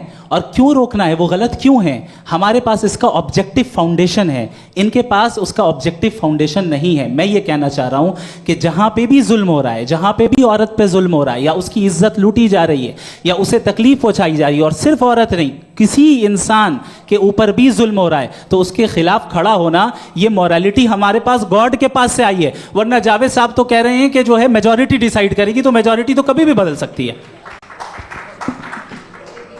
क्या आप हाँ। ये थोड़ी सी आपको गलतफहमी है। मैं अगर मेरे जुमले से ये मदना निकला या मैंने कहा, तो ये जुमला मैं वापस लेता हूँ। ये मेरा मतलब ही नहीं था कि मेजॉरिटी डिसाइड करेंगे। मेजॉरिटी डिसाइड करे तो दुनिया में बड़ी, वैसे आपने कहा था ये जुमला। अच्छा, हो सकता है, मैं मान रहा हूँ, बाद में रिकैप कर लेंगे। अरे एक सेकंड, मैं अपनी एक्सप्लेनेशन दे रहा हूँ। मुनासिब बात यह है कि हम सब के सब दिल में जानते हैं कि क्या अच्छा है क्या बुरा है, हमें पता है अच्छी तरह से। जो लोग बुरे काम करते हैं उन्हें भी मालूम अच्छा क्या है। यही तो सवाल था हजरत कि फिर ये मोरालिटी आई कहाँ से? Cross examination. हाँ जी, हाँ। मोरालिटी साथ रहने की डिजायर से आई है। यानी साथ रहकर जो कुछ कह दे, जो कुछ कर दे, वो हो जाएगा? नहीं नहीं, तो आप कायदे से रह ही कर सकते हैं जब तक लोगों में मोरालिटी हो, वरना क्यास हो जाएगा। ये आपको कैसे पता? जी, हमने देखा ना, जहाँ मोरालिटी का क्यास हो गया, हम देखते हैं। कहाँ पे देख भाई? दुनिया में। आप जो कह रहे हैं, आप अभी कहीं पे अगर गलत हो रहा है इस बहस तो के उसको बाद आप में आप गलत देखिए। आप सर मुफ्ती आप एपिस्टेमोलॉजी की बात कर रहे हैं, मैं ऑन्टोलॉजी की बात कर रहा हूं। मैं इस बहस के बाद आप दोनों लोगों को चाय पे होस्ट करूंगा, वहां पे क्रॉस एग्जामिनेशन कर लीजिएगा। अभी ऑडियंस का हक मार रहे हैं आप लोग भाई। सर जस्ट लोग हैं आप लोग। और ये भाई ये हाँ, उधर आएंगे, उधर जी सर आएंगे। अच्छा सर, मेरा नाम लईकुर रहमान है और मैं अलीगढ़ मुस्लिम यूनिवर्सिटी का स्टूडेंट हूँ। और जहाँ तक मुझे पता है कि sir you are also product of Aligarh Muslim university. मैं भी उसी चमन का बुलबुल। हाँ सर, तो बहुत खुशी हुई मुझे जान करके कि मैं आपसे मिलूँगा। सवाल सर, मेरा सवाल यह है, सर सैयद अलैहि रहमा का नज़रिया ये था कि खुदा के वजूद को अक़ल के दायरे में रह कर के तलाश करना, न कि पूरी तौर से उसका इनकार कर देना। Sir how will you define it? नहीं, तो ये तो आप इन्हें बताइए। ये सवाल आपसे खुदा का वजूद साबित कर रहे हैं। नहीं तो सर, आपने इनकार कर रखा है, इस वजह से मेरा क्वेश्चन। उन्होंने यही सर से एक सेकंड, सर सैयद ने यही कहा ना कि अक्ल से आप खुदा के वजूद को साबित नहीं कर सकते, यही कहा ना भाई। वो उन्होंने कहा कर सकते हैं और वो कर दिया गया आज। वो फोन दो। तलाश करना या साबित करना अक्ल से अक्ल से नहीं हो सकता। अरे सवाल तो सुन लीजिए जी। अक्ल से नहीं हो सकता है, यही कहा ना आपने। अक्ल से हो सकता है। अरे वो यही कह रहे हैं भाई, आप बता रहे हो सकता है, वो तो कुछ और। आप अगर सर देखो नौजवान फोन ले लो, वो इतनी कमाल की यूनिवर्सिटी है। अरे भाई दे दो ना जरा, एक मिनट दे दो भाई, मेरी बात सुनो। माइक पे बोलो ताकि जो लाखों लोग देख रहे हैं। माइक दे दो ना। अरे देंगे ना माइक, तुम ठहरो तो। हाँ सर, मेरा सवाल ये था कि सर सैयद अलैहि रहमा का एक नज़रिया था अपना कि खुदा का जो वजूद है उसको अक़ल के दायरे में रह करके तलाश करना है, न कि पूरे तौर से इनकार कर देना है। ये उनका कॉन्सेप्ट था। लेकिन मेरा सवाल ये है कि आप इसको कैसे डिफाइन करते हैं, एक्सप्लेन कैसे करेंगे? मैं आपसे जानना चाहता हूँ, क्योंकि you are the product of Aligarh Muslim university. मुझे अक़ल के दायरे में रख के मैंने बहुत तलाश की, मुझे मिला नहीं। हाँ ये इधर वो चश्मा लगाए जो, हाँ उनको दे दीजिए। जी जी फटाफट पूछिए, 5 मिनट है, 5 मिनट में खत्म हो रहा है। हाँ अस्सलाम वालेकुम मुफ्ती साहब। एंड मेरा सवाल जावेद अख्तर साहब से। क्या नाम है आपका? अरे भैया सब मुझे पूछ रहे हो। फैज पूछिए फैज साहब। तो मेरा सवाल ये है कि अभी जो एथियस्ट है वो problem of evil argument use कर रहे हैं अगेंस्ट मुस्लिम्स, राइट? कि इस दुनिया में इतना सारा ईवल है और अगेंस्ट मुस्लिम तो यहाँ अगेंस्ट थियस्ट। हाँ थोड़ा सा करेक्ट कर लीजिए भाई। पूरी मशक्कत ही इसी बात की थी कि किसी एक मजहब पे बात न टिके। जी, तो बेसिकली ये आर्ग्यूमेंट ऐसा है कि इस दुनिया में इतना ज़्यादा ईवल एग्जिस्ट करता है और अगर एक ऑल गुड गॉड है तो वो रोकता क्यों नहीं है? लेकिन इस सवाल में एक हिडन अजम्पशन ये है कि इस दुनिया में ईवल एग्जिस्ट करता है। अब एथियस्ट ये कैसे ऑन्टोलॉजिकली प्रूव कर सकते हैं कि इस दुनिया में ईवल एग्जिस्ट करता है? मैं आपको बताता हूँ, थोड़ा सा समझा। नहीं सर हम लोग इनको सुनिए। नहीं please don't do that. I want to explain ontology. नहीं हम समझ गए सर, इनको अब जवाब देने दीजिए। अच्छा सवाल पूछ लो। मैं अभी तक क्या था वो मैं थोड़ा सा ऐड ऑन कर लेता हूँ। तुम गुरु, तो हम जब इसका राउंड 13 करेंगे ना तब तुमको स्टेज पे बिठाएंगे। जी तो हाँ जल्दी से।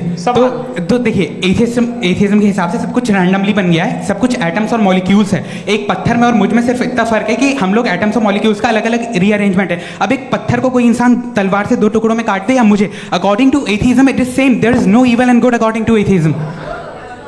जी अच्छा फैज साहब का सवाल ये है कि हाँ कोशिश भी करते तो इससे गलत सवाल नहीं कर पाते।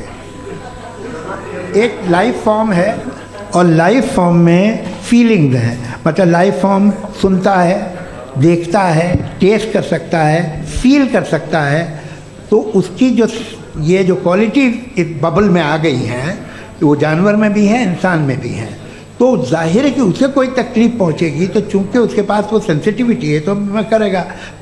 पत्थर में वो सेंसिटिविटी नहीं है।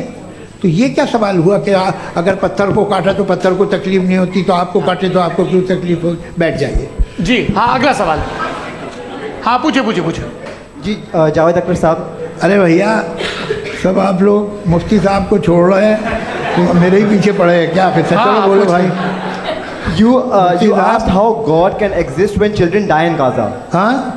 You asked how God can exist when children die in Gaza, and you also mentioned the rise of atheism in Europe. But the same events also are leading many atheists and non-believers to turn towards faith. How do you interpret this contradiction, where suffering pushes some away from God, yet brings others closer to belief? देखिए आपको एक बात बताऊं, दुनिया perfect तो कहीं भी नहीं है, हर जगह कुछ खामियां हैं। बेटा एक मिनट, मैं आप ही को कहेंगे, देखो वो तो कुछ खामियां, कमज़ोरियां, खराबियां सब जगह है। लेकिन अगर देखोगे ईमानदारी से कि दुनिया सबसे ज़्यादा महज़ब कहाँ है, एक आम शहरी को कहाँ हुकूक हासिल हैं, वो बोल सकता है, अपनी मर्ज़ी से काम कर सकता है, अपनी मर्ज़ी से राय दे सकता है, हुकूमत के ख़िलाफ़ बोल सकता है, बरसरे इक़्तिदार लोगों के बारे में बोल सकता है, सरमायादारों के ख़िलाफ़ बोल सकता है। तो आपको ये स्कैंडिनेवियन कंट्रीज़ में मिलेगा, वेस्टर्न यूरोप में मिलेगा। मैं नहीं कह रहा वो परफेक्ट है, बिल्कुल नहीं, वहाँ बहुत ख़राबियाँ भी हैं, परफेक्ट तो कोई। लेकिन जिन जिन मुल्कों में, लैटिन अमेरिका देखो, गल्फ देखो, वहाँ पर आपको ये ज़रूर है कि रेप नहीं होते होंगे। रेप की ज़रूरत क्या है भाई? उसको तो ख़रीद लो, घर में रखो, सड़क पर रेप करने की क्या ज़रूरत है? मगर सुनिए सुनिए सुनिए, मगर हकीकत ये है कि वहाँ शख्सी आज़ादी राय देने की, बोलने की नहीं है। जी ये एक आखिरी सवाल मुफ्ती साहब से। हाँ मैम, इनको माइक दीजिए। शुक्रिया। मेरा नाम मनीषा है, मैं हरियाणा से आई हूँ। मैं मुफ्ती साहब से एक बात पूछना चाहती हूँ। आप बार बार जावेद साहब को कॉन्ट्राडिक्ट तो कर रहे हैं कि आपने ये कहा, लेकिन आप भी अजम्पशंस के बेसिस पे बात कर रहे हैं। आपने खुदा के होने का कौन सा प्रूफ पेश किया है, खुदा की एग्जिस्टेंस का?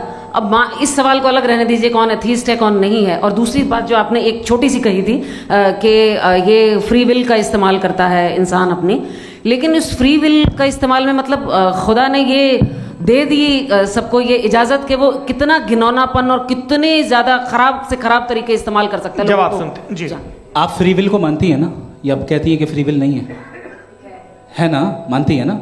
तो अब आपके पास इसका कोई एक्सप्लेनेशन नहीं है कि अगर एक इंसान उस फ्री विल का इस्तेमाल करके गलत काम कर रहा है और बच के अच्छी ज़िंदगी गुजार के निकल जा रहा है, उसका कोई रिकम्पेंस नहीं है। हमारे वर्ल्ड व्यू में जो इंसान गलत काम कर रहा है उसको भी रिकम्पेंस यानी उसका बुरा बदला मिलना है, और जो सही काम कर रहा है उसको सही बदला मिलना है। लिहाजा जो फ्री विल है वो इस तरीके से है कि एक लिमिटेड टाइम तक खुदा ने मोहलत दी है। ऐसा नहीं कि छूट दे दी, जो करना है करते रहो हमेशा। वक्त आएगा जब एग्जाम का टाइम खत्म होगा तब रिजल्ट आएगा, दौराने एग्जाम जबरदस्ती आपको नहीं बताया जाएगा। अरे भाई एक जी सवाल मुफ्ती साहब से मेरा, मुफ्ती साहब से जी हाँ रुक जाइए, आपसे फोन, आप इसके बाद आपसे यही रहेंगे वो। हाँ बोलिए। मैं मुफ्ती साहब एक ही सवाल करता हूँ कि अगर जो हो रहा है फ्री विल से हो रहा है और एक दिन बरोज़ क़यामत इंसाफ होगा मैशर में वगैरह वगैरह, तो दुआ क्यों मांगते हैं लोग? दुआ मांगते हैं इसके मतलब है अभी भी उसने ये डिपार्टमेंट रखा है कि मैं रोज़मर्रा की ज़िंदगी में बिल्कुल बिल्कुल ही कैन। तो तुम कैन हो, तुम मुझे नौकरी दिला देते हो, मेरे बेटे को ग्रीन कार्ड दिला देते हो, और 45,000 बच्चे मरते उन्हें रोकते नहीं हो। नहीं तो क्या आप ये कह रहे हैं कि इस दुनिया में जालिमों को कभी पकड़ ही नहीं होती है? अरे जो भी पकड़ होगी वो बच्चे रोते हैं। बिल्कुल, देखिए मैंने अपने ओपनिंग स्टेटमेंट में यही कहा था कि जनाब जावेद साहब सिर्फ इमोशनल आर्गुमेंट देंगे। This is an emotional argument. ये छोटे मोटे इसके पीछे का रीजन मैंने बताया क्या है। देखिए मैं बार-बार यहाँ पर मैंने बताया मंच से आप लोगों को सज्जनों इसलिए कह रहा हूं ताकि थोड़ा सा आपके कॉन्शियस पे जोर रहे कि आपको ऑर्डर बचा के रखना है। वक्त तय हुआ था, ये वक्त पूरा हुआ, आपने इतने धैर्यपूर्वक सुना, मैं आप सबका बहुत बहुत शुक्रगुजार हूं। यदि इन दोनों विद्वानों की इच्छा होगी तो कभी हम इस बातचीत का राउंड 2 राउंड 3, यही तो देखिए खूबी है इंसान की कि बहस मुबाहसे में वो पड़ा रहता है। आप लोगों ने बड़े धैर्य का परिचय दिया, बहुत बहुत शुक्रिया। इसी के साथ ये बातचीत यहाँ पे समाप्त होती है। मैं एक बात बता दूं, ये सारी बहस हो गई, अब मुफ्ती साहब और बड़े मुफ्ती साहब इन सब के साथ मैं खाना खाने वाला हूँ।